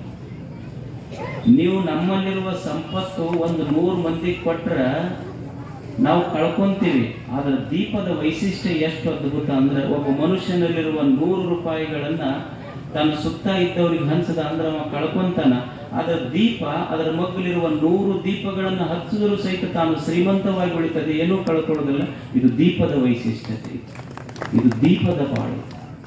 100 ದೀಪಗಳನ್ನು ಹಚ್ಚಿದ್ರು ಸಹಿತ ತಾನು ಕಳ್ಕೊಂಡೀನಿ ಅನ್ನೋ ಭಾವ ದೀಪಕ್ಕಿಲ್ಲ. ಅದು ಸದಾ ಜಗವನ್ನು ಬೆಳಗುವ, ಸೇವಾ ಮಾಡುವ ಕೆಲಸ ಮಾಡ್ತೈತಿ. ಅದು ಸದಾ ಕ್ರಿಯಾಶೀಲ ಐತಿ, ಅದು ತೃಪ್ತ ಐತಿ, ಅದು ಸದಾ ಸೇವೆಯನ್ನು ಮಾಡ್ತೈತಿ. ಇದು ಬೆಳಕಿನ ಬಾಳು. ನೀವು ನೋಡ್ರಿ, ಒಬ್ಬ ಮನುಷ್ಯ ಹೋಗ್ತಾನೆ, ಒಬ್ಬ ಮನುಷ್ಯ ಹೋದ ಅಂದ್ರೆ ಏನಂತ, ಹೋದನ್ರಿ ಅವ ಅಂತ, ಅಥವಾ ಏನಂತ, ಫೇಲ್ ಆದವ ಅಂತ ಅನ್ನೋದಿಲ್ಲ. ಏನಾಗೈತ್ರಿ, ಯಾಕೆ ಫೇಲ್ ಆದ್ರಿ, ಗೌಡ್ರು ಫೇಲ್ ಆದ್ರಿ, ಯಾಕೆ ಫೇಲ್ ಆದ್ರಿ, ಹಾರ್ಟ್ ಫೇಲ್ ಆಗ್ತರಿ, ಲಿವರ್ ಫೇಲ್ ಆಗ್ತರಿ, ಬ್ರೇನ್ ಫೇಲ್ ಆಗ್ತರಿ, ಹಾರ್ಟ್ ಫೇಲ್ ಆಗ್ತರಿ. ಅಲ್ಲ, ನೀವು ವಿಚಾರ ಮಾಡ್ರಿ, ಒಬ್ಬ ಮನುಷ್ಯ ಹೋದ ಅಂದ್ರ ಅವ ಯಾಕೆ ಫೇಲ್ ಆದಂತಾರ ಅವ್ರು ಅಂತಾರೆ. ಒಂದು ಕಡೆ ಫೇಲ್ ಆದ್ರಿ, ಅವ್ರು ಯಾಕೆ ಫೇಲ್ ಆದ್ರು ಅಂದ್ರೆ heart fail, liver fail, brain fail, ಎಲ್ಲವೂ ಫೇಲ್ ಆಗ್ಯಾವ. ಮನುಷ್ಯ ಹೋದ್ರ ಫೇಲ್ ಆಗ್ಯಾನಂತ. ನೀವು ಅದೇ ಸಿರಹಟ್ಟಿ ಬಸ್ ಸ್ಟ್ಯಾಂಡಿಗೆ ಒಂದು ಬಸ್ ಹುಬ್ಬಳ್ಳಿಗೆ ಹೋತಂದ್ರೆ ಅಂತ ಕೇಳ್ರಿ, ಜಸ್ಟ್ ಪಾಸ್ ಆಗೈತೆ ಅಂತಾರೆ. ತಗಡಿನ ಬಸ್ ಹೋದ್ರೆ ಪಾಸ್ ಆತಂತಾರ, ನೀವು ಹೋದ್ರೆ ಫೇಲ್ ಆದಂತ. ಇವ ಯಾಕೆ ಫೇಲ್ ಆದ, ತಗಡಿನ ಬಸ್ ಯಾಕೆ ಪಾಸ್ ಆದ? ಇವನ ಬದುಕು ಬೆಳಕಾಗಿಲ್ಲ. ನೀವು ನೋಡ್ರಿ, ಒಬ್ಬ ಮನುಷ್ಯ ಹೋದ್ರೆ ಸತ್ತ ಅಂತಾರೆ. ದೀಪ ಆರ್ತು ಅಂದ್ರೆ ದೀಪ ಸತ್ತೈತೆ ಅಂತಂದಿಲ್ಲ, ದೀಪ ಶಾಂತ ಆತು, ಅದು ವಿಶ್ವಾತ್ಮನಲ್ಲಿ ಲೀನ ಆತು ಅಂತಾರೆ. ಇದು ಬೆಳಕಿನ ವೈಶಿಷ್ಟ್ಯತೆ. ಅದಕ್ಕೆ ಮನುಷ್ಯನ ಬದುಕಿದೆಯಲ್ಲ, ಇದು ಬೆಳಕಾಗಬೇಕು. ಮನುಷ್ಯನ ಬದುಕು ಬೆಳಕಾಗಬೇಕಾಗಿದ್ರೆ, ಅವನ ಬದುಕು ಬೆಳಕಿನ ಬಾಳಾಗಬೇಕಾಗಿದ್ರೆ ಏನೂ ಇಲ್ಲ, 3 ಕೆಲಸ ಮಾಡಬೇಕು ಮನುಷ್ಯ. ಸದಾ ಕಾರ್ಯಶೀಲನಾಗಿರುವುದು, ಸದಾ ಕ್ರಿಯಾಶೀಲನಾಗಿರುವುದು, ಸಂತೃಪ್ತ ಭಾವ ಇರಬೇಕು, ಸತ್ಕ್ರಿಯೆ ಮಾಡ್ತಿರ್ಬೇಕು, ಸೇವಾ ಮಾಡ್ತಿರ್ಬೇಕಷ್ಟೆ. DVG ಅಂತ ಮನುಷ್ಯನ ಬದುಕು ಬೆಳಕಾಗಬೇಕಾದ್ರೆ, ಅವನದೊಂದು ಬೆಳಕಿನ ಬಾಳ ಆಗಬೇಕಾದ್ರೆ 3 ಪಾಲಿಸೋದು ಮನುಷ್ಯ. ಇರುವ ಕೆಲಸವ ಮಾಡು ಕಿರಿದೆನದೆ ಮನ ಬಿಟ್ಟು, ದೊರೆತುದ ಹಸಾದವೆಂದುಣ್ಣು ಗೊಣಗುಡದೆ, ಧರಿಸು ಲೋಕದ ಭಾರವ ಪರಮಾರ್ಥವ ಬಿಡದೆ, ಹೊರಡು ಕರೆ ಬರಲ್ ಅಳದೆ ಮಂಕುತಿಮ್ಮ. ನಮ್ಮ ಬದುಕು ಬೆಳಕಾಗಬೇಕಾಗಿದ್ರೆ, ನಮ್ಮ ಬದುಕು ಬೆಳಕಿನ ಬಾಳ ಆಗಬೇಕಾಗಿದ್ರೆ 3 ಮಾತು ಹೇಳ್ತಾನ. ಏನು ಮನಿ ಬಿಡಬೇಕಂತಿಲ್ಲ, ಎಲ್ಲೋ ಹಿಮಾಲಯಕ್ಕೆ ಹೋಗಬೇಕಂತಿಲ್ಲ, ಏನೂ ಇಲ್ಲ. ಈ 3 ಮಾತುಗಳನ್ನು ನಾವು ಪಾಲಿಸಿದ್ರೆ ಬದುಕು ಬೆಳಕಾಗ್ತದೆ. ಇರುವ ಕೆಲಸವ ಮಾಡು ಕಿರಿದೆನದೆ ಮನವಿಟ್ಟು, ಇದು 1ನೇ ಮಾತು. ಮನುಷ್ಯನೇ ದೇವರು ಏನು ಕೆಲಸ ಕೊಟ್ಟಾನಲ್ಲ, ಇದು ಸಣ್ಣದು, ಮೊದಲು ಕೆಲಸ ಮಾಡು, ಇದು ಸಣ್ಣದು ದೊಡ್ಡದನ್ನು ಬೇಡ, ಮಾಡುವ ಕೆಲಸ ಪ್ರೇಮದಿಂದ ಮಾಡು. ದೇವರು ಏನು ಕೆಲಸ ಕೊಟ್ಟಾನ, ಇದು ಸಣ್ಣ ಕೆಲಸ, ಇದು ದೊಡ್ಡ ಕೆಲಸ ಅನ್ಬೇಡ. ಈಗ ನಾವು ದೇವರ ಗುಡಿಗೆ ಹೋಗ್ತೀವಿ, ಬಾಳೆಹಣ್ಣು ತಗೊಂಡು ಹೋಗಿ ನೈವೇದ್ಯ ಹಿಡಿತೀವಿ. ದೇವರ ಗುಡಿಗೆ ಹೋಗಿ ಬಾಳೆಹಣ್ಣು ತಗೊಂಡು ನೈವೇದ್ಯ ಹಿಡಿದು ಗುಡಿ ಮುಂದೆ ತಿಂದು, ಬಾಳೆಹಣ್ಣು ತಿಂದು ಸಿಪ್ಪಿ ರಸ್ತೆಯೊಳಗೆ ಹೋಗದೀವಿ. ನೀವು ಸ್ವಲ್ಪ ವಿಚಾರ ಮಾಡಿ, ದೇವರ ಗುಡಿಗೆ ಹೋಗಿ ಬಾಳೆಹಣ್ಣು ನೈವೇದ್ಯ ಹಿಡ್ದವ ಏನು ಧರ್ಮವಂತನೋ, ಏನು ಇವತ್ತಿಂದ ಸಿಪ್ಪಿ ದಾರಿ ಒಳಗೆ ಹೋಗದಾಗ ಒಬ್ಬ ಮುನ್ಸಿಪಾಲಿಟಿ ಕರ್ಮಚಾರಿ ಸ್ವಚ್ಛಗೊಳಿಸ್ತಾನಲ್ಲ, ಅವ ನಿಜವಾದ ಧರ್ಮವಂತನೋ ಅನ್ನೋದು ವಿಚಾರ ಮಾಡಬೇಕು. ಏನು ದೇವರನ್ನ ಪೂಜಿಸುವ ಕೈಗಳು ಅಷ್ಟೇ ಶ್ರೇಷ್ಠ ಅಂತಲ್ಲ, ದೇವರನ್ನ ಪೂಜಿಸುವ ಕೈಗಳಿಗಿಂತ ನಮ್ಮ ಮನೆಯಲ್ಲಿ ಕಸ ಹೊಡ್ಕೊಳ್ಳುವ ಕೈಗಳು ಅಷ್ಟೇ ಪವಿತ್ರ ಅನ್ನೋದು ಕಾಯಕದ ಕೈಗಳವೆಲ್ಲ. ಶರಣರು ಕಾಯಕವನ್ನು ಮೆಚ್ಚಿದರು. ಮನುಷ್ಯನಿಗೆ ಇದು ಗೊತ್ತಿರಬೇಕು ಅಂತ. ಸದಾ ಕೆಲಸ ಮಾಡಬೇಕು ಮನುಷ್ಯ. ನಾವೇನು ಮಾಡ್ತೀವಿ ಅಂದ್ರೆ, ಏನಾದರೂ ಒಂದು ಕೆಲಸ ಬಂತು ಅಂದ್ರೆ ಒಂದು ನೆಪ ಹೇಳ್ತೀವಿ ಅಷ್ಟೇ. ಏನೋ ಒಂದು ಕೆಲಸ ಮಾಡಾಕ್ ಹೊಂಟಿವಿ ಅಂದ್ರೆ, ಇವತ್ತು ವಾರ ಸರಿಯಿಲ್ಲ, ಇವತ್ತು ನಮಗೆ ತಿಥಿ ಸರಿಯಿಲ್ಲ, ಇವತ್ತು ನಮಗೆ ನಕ್ಷತ್ರ ಸರಿಯಿಲ್ಲ, ಮತ್ತೆ ಯಾಕೆ ಹೋಗಿಲ್ರಿ ಕೆಲಸಕ್ಕೆ, ಎಲ್ರಿ ಹೊಂಟಿದ್ದೆ ಬೆಕ್ಕಡ್ಡ ಬಂತೀವಿ ಅಲ್ಲ. ಅದ್ರ ಪಾಡಿಗೆ ಅದು ಅಡ್ಡಾಡ್ತಿರ್ತೈತಿ. ಇವ ಕೆಲಸ ಮಾಡಕ್ಕೆ ಏನು ತೊಂದರೆ ಐತಿ, ಯಾಕಪ್ಪ ಬೆಕ್ಕಡ್ಡ ಬಂದ್ರೆ ನಿನಗೆ ಏನಾಗ್ತದೆ? ಅವ ಅಂತಾನ, ಇಲ್ರಿ ಬೆಕ್ಕಡ್ಡ ಬಂದ್ರೆ ಇವತ್ತು ನನ್ ಕೆಲಸ ಆಗೋದಿಲ್ಲ. ಅದು ಬೆಕ್ಕಂತೈತಿ, ನಾ ಅಡ್ಡ ಬಂದ್ರೆ ಇವನ್ ಕೆಲಸ ಆಗೋದಿಲ್ಲ. ಅಲ್ಲ, ಇವ ಮನುಷ್ಯ ಅಡ್ಡ ಬಂದ್ರೆ ನನಗೆ ಎಲ್ಲಿ ಹಾಲ ಸಿಗೋದಿಲ್ಲ ಇವತ್ತಂತ ಬೆಕ್ಕಂತ. ಏನು ಬೆಕ್ಕಡ್ಡ ಬಂದ್ರೆ ಕೆಲಸ ಮಾಡಕ್ಕೆ ಏನು ಇವನಿಗೆ ತೊಂದರೆ? ಅಲ್ಲ ತಮ್ಮ, ಯಾಕೆ ಕೆಲಸಕ್ಕೆ ಹೋಗಿಲ್ಲ ಇವತ್ತು ಕಟ್ಟಿ ಮೇಲೆ ಕುಂತಿ? ಇಲ್ರಿ ಹೊಂಟಿದ್ದೆ, ಕೆಲ್ಸಕ್ಕೆ ಹೊಂಟಿದ್ದೆ, ಹೋಗಾಗ ಅವ್ರ ಮನೆ ಮಕ್ಕಳದವ್ರು ಎಲ್ಲಿಗೆ ಹೊಂಟಿ ಅಂತ ಕೇಳಿದ್ರು. ಅಲ್ಲ, ಎಲ್ಲಿಗೆ ಹೊಂಟಿ ಅಂತ ಕೇಳಿದ್ರೆ ಏನು ಕೆಲ್ಸಕ್ಕೆ ಹೊಂಟಿದೆ ಅಂತ ಹೇಳಿ ಮುಂದೆ ಹೋದ್ರೆ ಏನು ಸಮಸ್ಯೆ ಐತಿ? ಅಲ್ಲ, ಇಲ್ಲಿಗೆ ಹೋಗಿ ಬಸ್ ಸ್ಟ್ಯಾಂಡ್ನಾಗ ಬಸ್ ಹತ್ತಿ ಎಲ್ಲ, ಮತ್ತೆ ಕಂಡಕ್ಟರ್ ಏನು ತ್ರಿಕಾಲ ಜ್ಞಾನಿ, ನಾ ಹಂಗ ಟಿಕೆಟ್ ಕೊಡ್ತಾನೆ. ಅವ ಕೇಳ್ತಾನೆ, ನೀನು ಹೋಗಾಗ ಎಲ್ಲಿ ಹೊಂಟಿ ಅಂತ ಅವ ಕೇಳ್ತಾನೆ ಇಲ್ಲ. ಮತ್ತೆ ಹಂಗ ಬಸ್ ಇಳಿತೀಯ ಅಲ್ಲಿಂದ? ಇಲ್ಲ, ಯಾಕೆ ತಮ್ಮ ದುಡಿವಲ್ಲ? ಇಲ್ಲ, ಯಾರ ಮಾಡಿಸ್ಯಾರಿ ನಮಗೆ? ಏನು ಮಾಡಿಸ್ಯಾರ? ಇಲ್ಲ, ಅದು 3 ದಾರಿ ಕೂಡಲ್ಲಿ ಮಣ್ಣು ತಗೊಂಡ ಮಾಡಿಸ್ಯಾರ ನಮಗೆ. ಅದು ಭೂಮಿ ತಾಯಿ ಅಂತಳ ಮನುಷ್ಯನೇ, ನಾನು ಯಾರಿಗೆ ಕೆಟ್ಟದ್ದು ಮಾಡ್ಲಪ್ಪ? ಯಾವ ಮಣ್ಣು ಮನುಷ್ಯನಿಗೆ ಕೆಟ್ಟದ್ದು ಮಾಡಿಲ್ಲ. ಭೂಮಿ ತಾಯಿ ಅಂತಳ ಮನುಷ್ಯನೇ, ನಿನ್ನ 4 ಬೆವರಿನ ಹನಿ ಕೂಡಿಸಿ 4 ಕಾಳು ಒಗದೋಗು, 4 ತಿಂಗಳದೊಳಗೆ 4 ಕ್ವಿಂಟಲ್ ನಿನ್ನ ಮನಿ ತುಂಬುತ್ತೀನಿ ಅಂತ ಭೂಮಿ ತಾಯಿ ಅಂತಳ. ಹಾಡುವುದು ಯಾರು? ಅದಕ್ಕೆ ಮನುಷ್ಯ ಗೊತ್ತಿರಬೇಕು, ಸದಾ ಕ್ರಿಯಾಶೀಲನಾಗಿರಬೇಕು. ಇರುವ ಕೆಲಸವ ಮಾಡು ಕಿರಿದೆನದೆ ಮನವಿ. ವಿಶ್ವದ ಶ್ರೇಷ್ಠ ಋಷಿಗಳು ಈಶಾವಾಸ್ಯ ಉಪನಿಷತ್ತು ಅದು ಅಂತದೆ, ಮನುಷ್ಯನೇ ನೀ ಬದುಕಬೇಕು ಈ ಭೂಮಿಯ ಮೇಲೆ. ಹೇಗೆ ಬದುಕಬೇಕು? ಜಿಜೀವಿಷೇತ್ ಶತಂ ಸಮಾಹ, ಜಿಜೀವಿಷೇತ್ ಶತಂ ಸಮಾಹ. ಎಷ್ಟು ಚಂದ ಶಬ್ದ ಬಳಸ್ತಾರೆ ನೋಡ್ರಿ. ಜಿಜೀವಿಷ, ಜಿಜೀವಿಷ ಅಂದ್ರೆ ಜೀವಿತು ಇಚ್ಛಾ. ಜಿಜೀವಿಷ, will to live and love this life. ಜಿಜೀವಿಷೇತ್ ಶತಂ ಸಮಾಹ. ಮನುಷ್ಯನೇ 100 ವರ್ಷಗಳ ಕಾಲ ಈ ಭೂಮಿಯ ಮೇಲೆ ಬದುಕಬೇಕು. ವರ್ಷ ಅಲ್ಲ, 2 ವರ್ಷ ಅಲ್ಲ, 10-20 ವರ್ಷಗಳ ಕಾಲ ಅಲ್ಲ, ಮನುಷ್ಯನ 100 ವರ್ಷಗಳ ಕಾಲ ಈ ಭೂಮಿಯ ಮೇಲೆ ಬದುಕಬೇಕು. ಜಿಜೀವಿಷೇತ್ ಶತಂ ಸಮಾಹ. ಒಂದು 100 ವರ್ಷಗಳ ಕಾಲ ಈ ಭೂಮಿಯ ಮೇಲೆ ನೀ ಬದುಕಬೇಕು. ಹ್ಯಾಂಗ ಬದುಕಬೇಕು? ಕುರುವನ್ನೇ ವೇಹ ಕರ್ಮಾಣಿ. ಮನುಷ್ಯನೇ, ನೀ ಈ ಭೂಮಿಯ ಮೇಲೆ ಒಂದು 100 ವರ್ಷಗಳ ಕಾಲ ಹೆಂಗ ಬದುಕುವುದು ಅಂದ್ರೆ ನೆರಳಕ್ಕಂತ ಬದುಕುವುದಲ್ಲ, ಅಳ್ಕೋಂತ ಬದುಕುವುದಲ್ಲ, ನರಳುತ್ತಾ ಬದುಕುವುದಲ್ಲ, ಅಳುತ್ತಾ ಬದುಕುವುದಲ್ಲ, ಕರ್ಮಗಳನ್ನು ಮಾಡ್ತಾ ಬದುಕುವುದು, ಸತ್ಕಾರ್ಯಗಳನ್ನು ಮಾಡ್ತಾ ಬದುಕುವುದು, ಕಾಯಕಶೀಲನಾಗಿ ಬದುಕಬೇಕೆ ಹೊರತು ಅಳ್ಕೋಂತ ಬದುಕುವುದಲ್ಲ. ಎಷ್ಟು ಸುಂದರವಾದ ಜೀವನವನ್ನು ಭಗವಂತ ಕೊಟ್ಟ ನಮಗೆ. ಇದರ ಸಾಫಲ್ಯತೆ ಗೊತ್ತಾಗಬೇಕಲ್ಲ. ಅಳುತ್ತಾ ಬದುಕಬಾರದು ಮನುಷ್ಯ, ಉತ್ಸಾಹದಿಂದ ಬದುಕಬೇಕು, ಕ್ರಿಯಾಶೀಲನಾಗಿ ಬದುಕಬೇಕು. ಈಗ ನಾವು ಭಕ್ತರ ಮನೆಗೆ ಹೋಗ್ತಿರ್ತೀವಿ, ಏನೋ ಸಣ್ಣ ಪುಟ್ಟ ಸಮಸ್ಯೆಗಳು ಬಂದಿರ್ತಾವ, ಅವ್ರು ಮನ್ಯಾಗ ಹೋದಾಗ ನೋಡ್ಬೇಕು, ಕೈ ಹಿಡಿದ್ರನ್ನ ನಮಸ್ಕಾರ ಮಾಡಿ, ಯಪ್ಪ ಒಟ್ಟು ಕರ್ಕೊಂಡ್ಬಿಡು ನೀನು. ಮನೆಗೆ ಹೋದ ಕೂಡಲೇ ಭಾಳ ಮಂದಿ ನಿಂತಿರ್ತಾರೆ, ಸಾಕಾಗಿಬಿಟ್ಟೈತಿ ಇದು ಸಂಸಾರ, ಸುಮ್ಮನೆ ಕರ್ಕೊಂಡ್ಬಿಡು ಯಪ್ಪ. ಅಲ್ಲ, ಬೇಕಂದ್ರೆ ನೀವು ಹೋಗ್ಬೇಕು, ಅವ್ರು ಯಾಕೆ ಕರ್ಕೋಬೇಕು? ಪಾಪ ಬೇಕಂದವ್ರು ಹೋಗ್ಬೇಕು ಅಷ್ಟೇ, ಅವ್ರು ಯಾಕೆ ಕರ್ಕೊಳ್ಳೋದು? ಮತ್ತೆ ಗ್ಯಾರಂಟಿ ಇರ್ತೈತಿ ಇವ್ರು ಅಂದ ಕೂಡಲೇ ಕರ್ಕೊಳ್ಳೋದಲ್ಲ ಅಂತ ಅಂದಾಗ ಒಮ್ಮೆ ಕರ್ಕೊಂಡ್ರೆ ಯಾರು ಅಂತಿದ್ದೇನೆ. ಉತ್ಸಾಹದಿಂದ ಜಿಜೀವಿಷೇತ್ ಶತಂ ಸಮಾಹ ಕುರುವನ್ನೇ ವೇಹ ಕರ್ಮಾಣಿ. ಮನುಷ್ಯನೇ, ಈ ಭೂಮಿಯ ಮೇಲೆ ನೀನು 100 ವರ್ಷಗಳ ಕಾಲ ಹೆಂಗೆ ಬದುಕಬೇಕು ಅಂದ್ರೆ ಸದಾ ಕ್ರಿಯಾಶೀಲನಾಗಿ ಬದುಕಬೇಕು, ಸಂತೋಷದಿಂದ ಬದುಕಬೇಕು, ಸದಾ ಕಾರ್ಯಗಳನ್ನು ಮಾಡಿ ಬದುಕದೆ ದೊಡ್ಡವಾಗ್ತಿ. ಇರುವ ಕೆಲಸವ ಮಾಡು ಕಿರಿದೆನದೆ ಮನವಿಟ್ಟು ಸದಾ ಕೆಲಸ ಮಾಡು. ಒಬ್ಬ ಶ್ರೇಷ್ಠ ವಿಜ್ಞಾನಿ ಇದ್ದ. ಈ ಬೆಳಕು ಟಂಗಸ್ಟನ್ ಕಂಡಿದ್ದಲ್ಲ, ಥಾಮಸ್ ಆಲ್ವಾ ಎಡಿಸನ್. ಅವನು ಒಂದು ಲ್ಯಾಬೊರೇಟರಿ ಇತ್ತು, ಥಾಮಸ್ ಆಲ್ವಾ ಎಡಿಸನ್. ಆ ಲ್ಯಾಬೊರೇಟರಿಯ ಮುಂದೆ ಒಂದು ಕುಟುಂಬ, ಒಂದು ಗುಡಿಸಲ, ಒಬ್ಬ ಹೆಣ್ಮಗಳು, ಒಂದು ಮಗ. ಆ ಹೆಣ್ಮಗಳು ವಿಧವೆ ಆಗಿ, ಗಂಡ ತೀರ್ಕೊಂಡಿದ್ದ. ಸಣ್ಣ ಮಗ 5-6ನೇ ಕ್ಲಾಸ್ ಓದ್ತಿತ್ತು. ಆಕಿ ಈ ಥಾಮಸ್ ಆಲ್ವಾ ಎಡಿಸನ್ನ ಗ್ರಂಥಾಲಯ ನೋಡ್ತಾ ಇದ್ವಿ, ಲ್ಯಾಬೊರೇಟರಿ ನೋಡ್ತಾ ಇದ್ವಿ. ಆಕೆಗೆ ಅನಿಸ್ತಿತ್ತು, ಎಷ್ಟು ಜನ ದಿವಸ 100 ವೆಹಿಕಲ್ಸ್, ಗಾಡಿಗಳು, ಕಾರುಗಳು ಬರ್ತಿದ್ದು ಥಾಮಸ್ ಆಲ್ವಾ ಎಡಿಸನ್ನ ಆ ಲ್ಯಾಬೊರೇಟರಿಯ ಮುಂದೆ ನಿಂತು ಥಾಮಸ್ ಆಲ್ವಾ ಎಡಿಸನ್ ಅವರಿಗೆ ಭೇಟಿಯಾಗಿ ಹೋಗ್ತಿದ್ರು ಜನ ಎಲ್ಲ. ಈ ಮಂದಿ ಮನ್ಯಾಗ ಮುಸ್ರಿ ತಿಕ್ಕು ಹೆಣ್ಮಗಳಿಗೆ ಏನಿದ್ಲಲ್ಲ, ಮಂದಿ ಮನ್ಯಾಗ ಮುಸ್ರಿ ತಿಕ್ಕಿ ಮಗನ ಓದಿಸ್ತಿದ್ಲ. ನನ್ನ ಮಗ ದೊಡ್ಡವಾಗಬೇಕು. ಆಕಿದೊಂದು ಕನಸು ಏನು ಅಂದ್ರೆ, ನನ್ನ ಮಗ ಬೆಳೆದು ದೊಡ್ಡವಾಗಿ ಥಾಮಸ್ ಆಲ್ವಾ ಎಡಿಸನ್ ಆದಷ್ಟು ಎತ್ತರಕ್ಕೆ ಬೆಳಿಬೇಕು.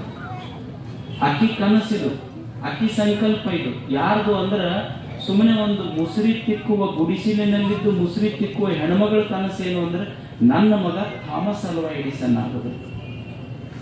ಗುಡಿಸಿಲ್ನಾಗ ಕನಸು ಬೀಳ್ತಾವ, ಅರಮನೆ ಒಳಗೆ ಬೀಳೋದಲ್ಲ. ಯಾಕಂದ್ರೆ ಅವ್ರು ಬರೋದ ರಾತ್ರಿ 12ಕ್ಕೆ ಜೋಲಿ ಹೊಡ್ಕೊಂತ ಬರ್ತಾರೆ. ಅಲ್ಲಿ ಹೆಂಗೆ ಬೀಳ್ತಾವ? ಗುಡಿಸಿಲ್ನೊಳಗೆ ಒಂದು ಬರ್ನಿಂಗ್ ಡಿಸೈರ್ ಇರ್ತೈತಿ, ಅದಕ್ಕೆ ಬೀಳ್ತಾವ ಕನಸು ಅಷ್ಟ. ಆಕಿ ಒಂದು ಕನಸು ಕಂಡು, ನನ್ನ ಮಗ, ನಾನು ಇನ್ನೊಬ್ಬರ ಮನೆಯಾಗ ಮುಸುರಿ ತಿಕ್ಕುದ್ರ ಪರವಾಗಿಲ್ಲ, ನನ್ನ ಮಗ ಥಾಮಸ್ ಆಲ್ವಾ ಎಡಿಸನ್ ಬೆಳೆದಕ್ಕೆ ಬೆಳಿಬೇಕು. ಅವಾಗ ಒಂದು ದಿವಸ ಆ ಮಗನ ಹುಟ್ಟು ಹಬ್ಬ ಇರ್ತೈತಿ. ಆ ಮಗನ ಹುಟ್ಟು ಹಬ್ಬಕ್ಕೆ ಒಂದು ಕೈಯಲ್ಲಿ ಗುಲಾಬಿ ಹಿಡ್ಕೊಂಡು ಥಾಮಸ್ ಆಲ್ವಾ ಎಡಿಸನ್ ಇದ್ದಲ್ಲಿಗೆ ಮಗನ ಕರ್ಕೊಂಡು ಹೋಗ್ತಾಳೆ. ಥಾಮಸ್ ಆಲ್ವಾ ಎಡಿಸನ್ ಹತ್ರ ಕರ್ಕೊಂಡು ಹೋಗಿ ದೂರ ನಿಂತು ಕೈ ಮುಗಿದು ಆ ಹೆಣ್ಮಗಳಂತಾಳೆ, ಯಪ್ಪ ನಾನು ಬಡೀವಿ, ನನ್ನ ಗಂಡ ತೀರ್ಕೊಂಡಾನ, ಇದೊಂದು ಅನಾಥ ಮಗು, ನಾನು ಬಡವಿ ಇರಬಹುದಾದ್ರೆ ನನ್ನ ಸಂಕಲ್ಪಕ್ಕೆ ಬಡತನ ಇಲ್ಲ. ನನ್ನ ಮಗ ಥಾಮಸ್ ಆಲ್ವಾ ಎಡಿಸನ್ ಆಗಬೇಕು. ಈ ಭೂಮಿಯ ಮೇಲೆ ದುಡ್ಡು ಇರಲಾರ್ದವ್ರು ಬಡವರಲ್ಲ, ಸಂಕಲ್ಪ ಇರಲಾರ್ದವ್ರು ಬಡವರಾಗ್ತಾರೆ ಅನ್ನೋದಕ್ಕೆ ತಾಯಿ ಸಾಕ್ಷ್ಯ. ದುಡ್ಡಿನಿಂದ ಬಡವರು ಇರಬಹುದು, ಶ್ರೀಮಂತರು ಇರಬಹುದು, ಸಂಕಲ್ಪದಿಂದ ಮನುಷ್ಯ ಬಡವಾಗಬಾರದು. ಆ ತಾಯಿ ಅಂತಾಳ, ನಾನು ಬಡವಿ, ನನ್ನ ಮಗ ನಿನ್ನಂಗ ಬೆಳೆದು ಥಾಮಸ್ ಆಲ್ವಾ ಎಡಿಸನ್ ಆಗಬೇಕು. ಇವತ್ತು ಅವನು ಹುಟ್ಟು ಹಬ್ಬ ಐತಿ, ಏನಾದ್ರೂ ಒಂದು ಸಂದೇಶ ಹೇಳವನು. ಅವಾಗ ಥಾಮಸ್ ಆಲ್ವಾ ಎಡಿಸನ್ ಆ ಮಗುವಿಗೆ ಕರೆದು ಆ ಮಗುವಿನ ಮೇಲೆ ತಲೆ ಮೇಲೆ ಕೈಯಾಡಿಸಿ ಪ್ರೀತಿಯಿಂದ ಆ ಮಗುವಿಗೆ ಕೆನ್ನೆಗೊಂದು ಮುತ್ತು ಕೊಟ್ಟು ಥಾಮಸ್ ಆಲ್ವಾ ಎಡಿಸನ್ ಹೇಳ್ತಾನೆ, ಮಗ, ನೀನು ಥಾಮಸ್ ಆಲ್ವಾ ಎಡಿಸನ್ ಆಗಬೇಕಾಗಿದ್ರೆ ಏನೂ ಮಾಡಬೇಕಾಗಿಲ್ಲ, ಒಂದೇ ಒಂದು ಪಾಲಿಸೋದು ಜೀವನದಲ್ಲಿ. ನಿಮ್ಮವ್ವನ ಕನಸಿದೆ ಇದು. ಮಗ, ನೀ ಬೆಳೆದು ಥಾಮಸ್ ಆಲ್ವಾ ಎಡಿಸನ್ ಬೆಳೆದ ಎತ್ತರಕ್ಕೆ ಬೆಳಿಬೇಕು ಅಂತ ನಿಮ್ಮ ತಾಯಿ ಕನಸು ಕಟ್ಟಾಳ. ನಿನ್ನ ತಾಯಿಯ ಕನಸಿತ್ತು. ನೀ ಥಾಮಸ್ ಆಲ್ವಾ ಎಡಿಸನ್ ಆಗಬೇಕಾದ್ರೆ ಏನು ಮಾಡಬೇಕಾಗಿಲ್ಲ, ಒಂದು ಮಾಡು. ಏನು ಮಾಡು ಅಂದ್ರೆ, ಕೈಯೊಳಗ ಕಟ್ಟಿದ ವಾಚ್ ನೋಡ್ಲಾರ್ದಂಗ ಕೆಲಸ ಮಾಡು, ಥಾಮಸ್ ಆಲ್ವಾ ಎಡಿಸನ್ ಆಗ್ತೀವಿ. ಇರುವ ಕೆಲಸವ ಮಾಡು ಕಿರಿದೆನದೆ ಮನವಿಟ್ಟು ದೊರೆತುದ ಕಸಾದವೆಂದು. ಮನುಷ್ಯ ಮೊದಲನೇ ಸೂತ್ರ ಇದು. ಏನು ಮಾಡೋದು ಅಂದ್ರೆ ಬರೇ ಕೆಲಸ ಮಾಡೋದು, ಸದಾ ಕೆಲಸ ಮಾಡಬೇಕು. ನೀವು ನಿಸರ್ಗ ನೋಡಿ,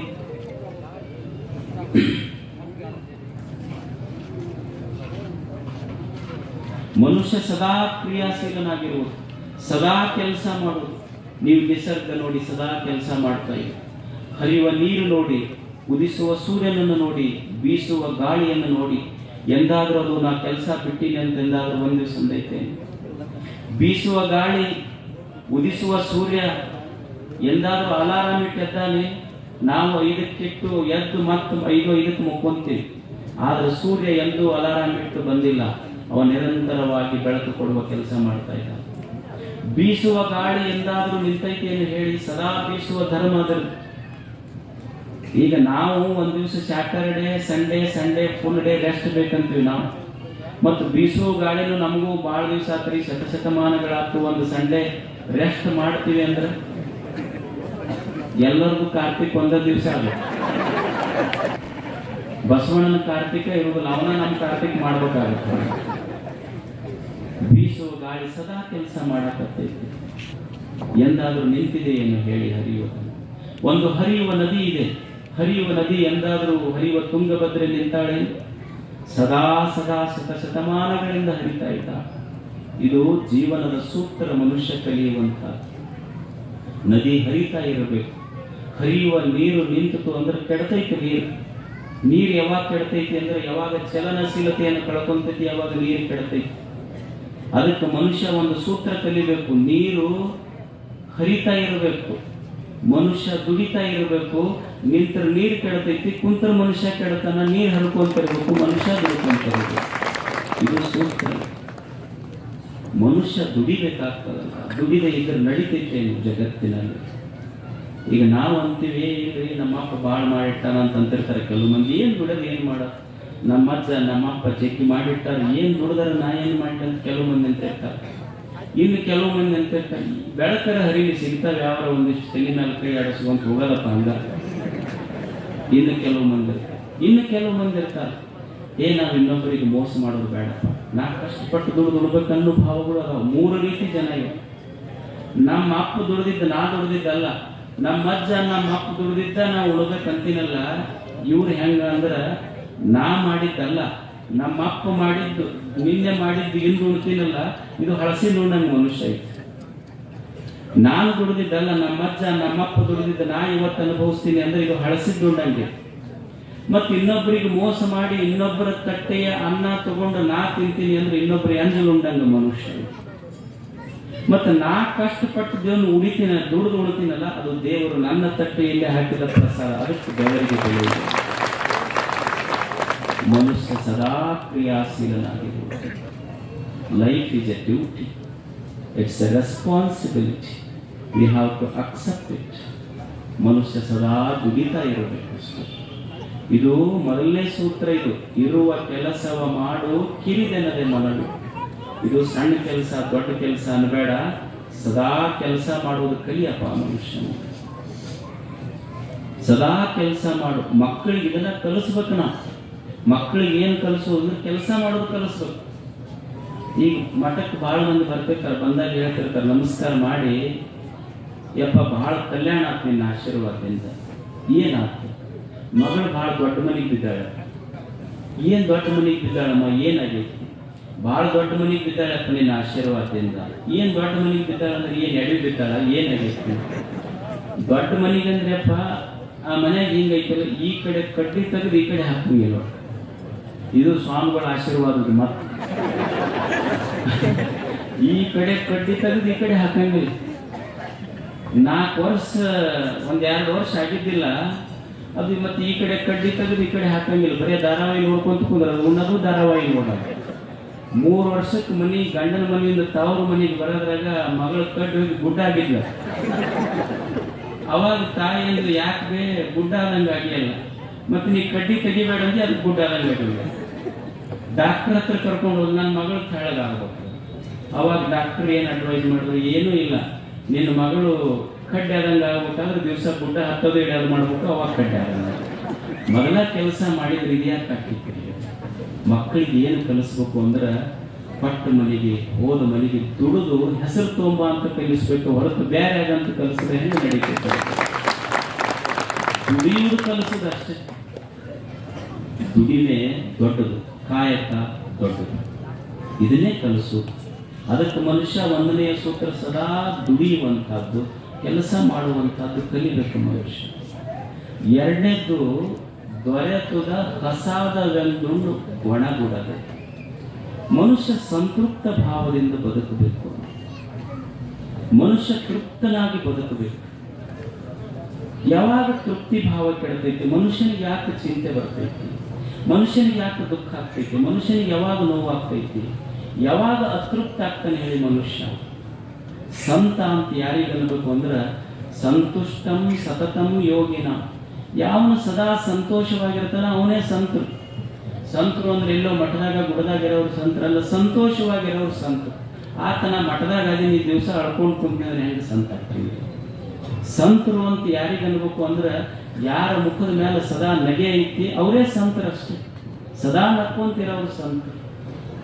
ಮನುಷ್ಯ ಸಂತೃಪ್ತಿಯಿಂದ ಬದುಕಬೇಕಲ್ಲ, ಮತ್ತು ಅತೃಪ್ತಿ ಯಾಕಾದ ಮನುಷ್ಯ ಅದು ಬೇಕಲ್ಲ. ಸಂತೃಪ್ತಿ ಇರೋದು ಬಹಳ ಎರಡನೇ ಸಲ ನೋಡ್ಬೋದು. ಮನುಷ್ಯ ಅತೃಪ್ತಿ ಯಾಕಾದ ಜೀವನದಲ್ಲಿ? ಮನುಷ್ಯ ಯಾಕೆ ಅತೃಪ್ತನಾಗ್ತಾನಂದ್ರ, ಮನುಷ್ಯನ ಅತೃಪ್ತಿಗೆ ಕಾರಣ ಏನು ಅಂದ್ರ, ಮನುಷ್ಯ ಯಾಕೆ ಅತೃಪ್ತಿ ಆಗ್ತಾನಂದ್ರ ಎರಡು ಕಾರಣಗಳಿಂದ ಅತೃಪ್ತ ಆಗ್ತಾನ ಮನುಷ್ಯ. ಒಂದು, ಇದ್ದದ್ದು ಮರೆತೀವಿ, ಇಲ್ಲದ್ದು ಬಯಸ್ತೀವಿ. ಇದು ಒಂದನೇ ಕಾರಣ. ಮನುಷ್ಯ ಯಾಕೆ ಅತೃಪ್ತ ಆಗ್ತಾನ ಅಂದ್ರೆ ಏನು ದೇವರು ಕೊಟ್ಟಾನ ಅದನ್ನು ಮರೆತೀವಿ, ಇಲ್ಲದ್ದು ಬಯಸ್ತೀವಿ. ಒಬ್ಬ ಮನುಷ್ಯ ಸಂತುಷ್ಟನಾಗಿರ್ಬೇಕು, ಸಂತೃಪ್ತನಾಗಿರ್ಬೇಕು ಅಂದ್ರೆ ಇನ್ನೊಬ್ಬರ ತಾಟಿನೊಳಗೆ ಏನೈತಿ ಅಂತ ನೋಡಿ ಆಶಾ ಪಡುವುದು ಜೀವನ ಅಲ್ಲ. ನನ್ನ ತಾಟಿನೊಳಗೆ ಏನು ದೇವರು ಹಾಕ್ಯಾನ ಉಂಡು ಸಂತೋಷ ಪಡುವುದು ಜೀವನ. ಇದು ತೃಪ್ತ ಭಾವ ಐತಿ. ಮನುಷ್ಯ ಸಂತೃಪ್ತ ಆಗಬೇಕಾದ್ರೆ ಮೊದಲನೇ ಅತೃಪ್ತಿಗೆ ಮೊದಲನೇ ಕಾರಣ ಅಂದ್ರೆ ದೇವರು ಕೊಟ್ಟದ್ದು ಮರ್ತೀವಿ, ಇಲ್ಲದ್ದು ಬಯಸ್ತೀವಿ ಅಷ್ಟೇ. ಇದ್ದದ್ದು ಮರ್ತೀವಿ, ಇಲ್ಲದ್ದು ಬಯಸ್ತೀವಿ. ಹಿಂಗಾದ್ರೆ ಹೆಂಗೆ ಸಂತೃಪ್ತಿ ಇರ್ತದೆ ಹೇಳಿ ಬದುಕು? ನಮ್ಮ ಮಧ್ಯದಲ್ಲಿ ಒಬ್ಬ ವ್ಯಕ್ತಿ ಬದುಕಲಿಲ್ಲ, ಏನೋ ಇರದಿದ್ರೆ ಎಷ್ಟು ದೊಡ್ಡ ಸಾಧನೆ ಮಾಡದ. ನೀವು ನೋಡಿ, ನಮ್ಮಲ್ಲೇ ಒಬ್ಬ ವ್ಯಕ್ತಿ ಹೆಂಗ ಬದುಕದ ಅಂದ್ರ ಕಣ್ಣಿರ್ಲಾರ್ದವ್ರು ಎಷ್ಟು ಮಂದಿ ಬದುಕಿಲ್ಲ ಹೇಳಿ? ನನಗೆ ಕಣ್ಣಿಲ್ಲ ಅಂತ ತಿಳ್ಕೊಂಡು ಎಷ್ಟು ಜನ ಭಿಕ್ಷಿತರಾಗಿಲ್ಲ ಹೇಳಿ? ನನಗೆ ದೇವರ ಕಣ್ಣು ಕೊಟ್ಟಿಲ್ಲ ಅಂತ ಸಾವಿರಾರು ಜನ ಭಿಕ್ಷಿತರಾದದ್ದನ್ನು ನೋಡಿವಿ. ಆದ್ರೆ ನಮ್ಮ ಮಧ್ಯದಲ್ಲಿ ಒಬ್ಬ ವ್ಯಕ್ತಿ ಬದುಕದ. ನನಗೆ ಕಣ್ಣು ಇರದೇ ಇದ್ರೆ ಏನಾಯ್ತು, ಕಣ್ಣಿಲ್ಲಾರ್ದವ್ರು ಬೆಳಗ್ಗೆ ಬಾಳಿಗೆ 4 ಕಣ್ಣು ಆಗಬೇಕಂತ ಪುಟ್ಟರಾಜ ಗವಾಯಿ ಆದ ಪಂಚಾಕ್ಷರಿ ಗವಾಯಿ. ಇಲ್ಲೇ ನಮಗೆ ಚಲೋ ಕಣ್ಣದ, ಬರೇ ನಾವು ಕಣ್ಣು ಬಿಟ್ಟಿವಿ ಕಷ್ಟ. ಅವ ಕಣ್ಣು ಇರದೇ ಇದ್ರು ಸಹಿತ ನೋಡ್ಯಾನ ಅಷ್ಟೇ. ತನಗಿರ್ಲಿಲ್ಲ ಆದ್ರೂ ಜಗತ್ತನ್ನು ನೋಡಿದ. ಕೊರತಿತ್ತಿಲ್ಲ, ಕಣ್ಣು ಇರಲಿಲ್ಲ ಆದ್ರೂ ಜಗತ್ತನ್ನು ಕಾಣುವ ಕಣ್ಣು ದೇವರು ಅವನಿಗೆ ಕೊಟ್ಟ. ಇದು ತೃಪ್ತ ಭಾವ. ಇದು ಅಷ್ಟೇ. ಮನುಷ್ಯ ಗೊತ್ತಿರಬೇಕಷ್ಟೇ, ತೃಪ್ತಿ ಅನ್ನೋದು ವಸ್ತುಗಳಲ್ಲಿಲ್ಲ, ತೃಪ್ತ ಅನ್ನೋದು ನಮ್ಮ ಭಾವಗಳಿಗೆ ಇರ್ತೈತೆ ಅಷ್ಟೇ. ಈಗ ನಾವು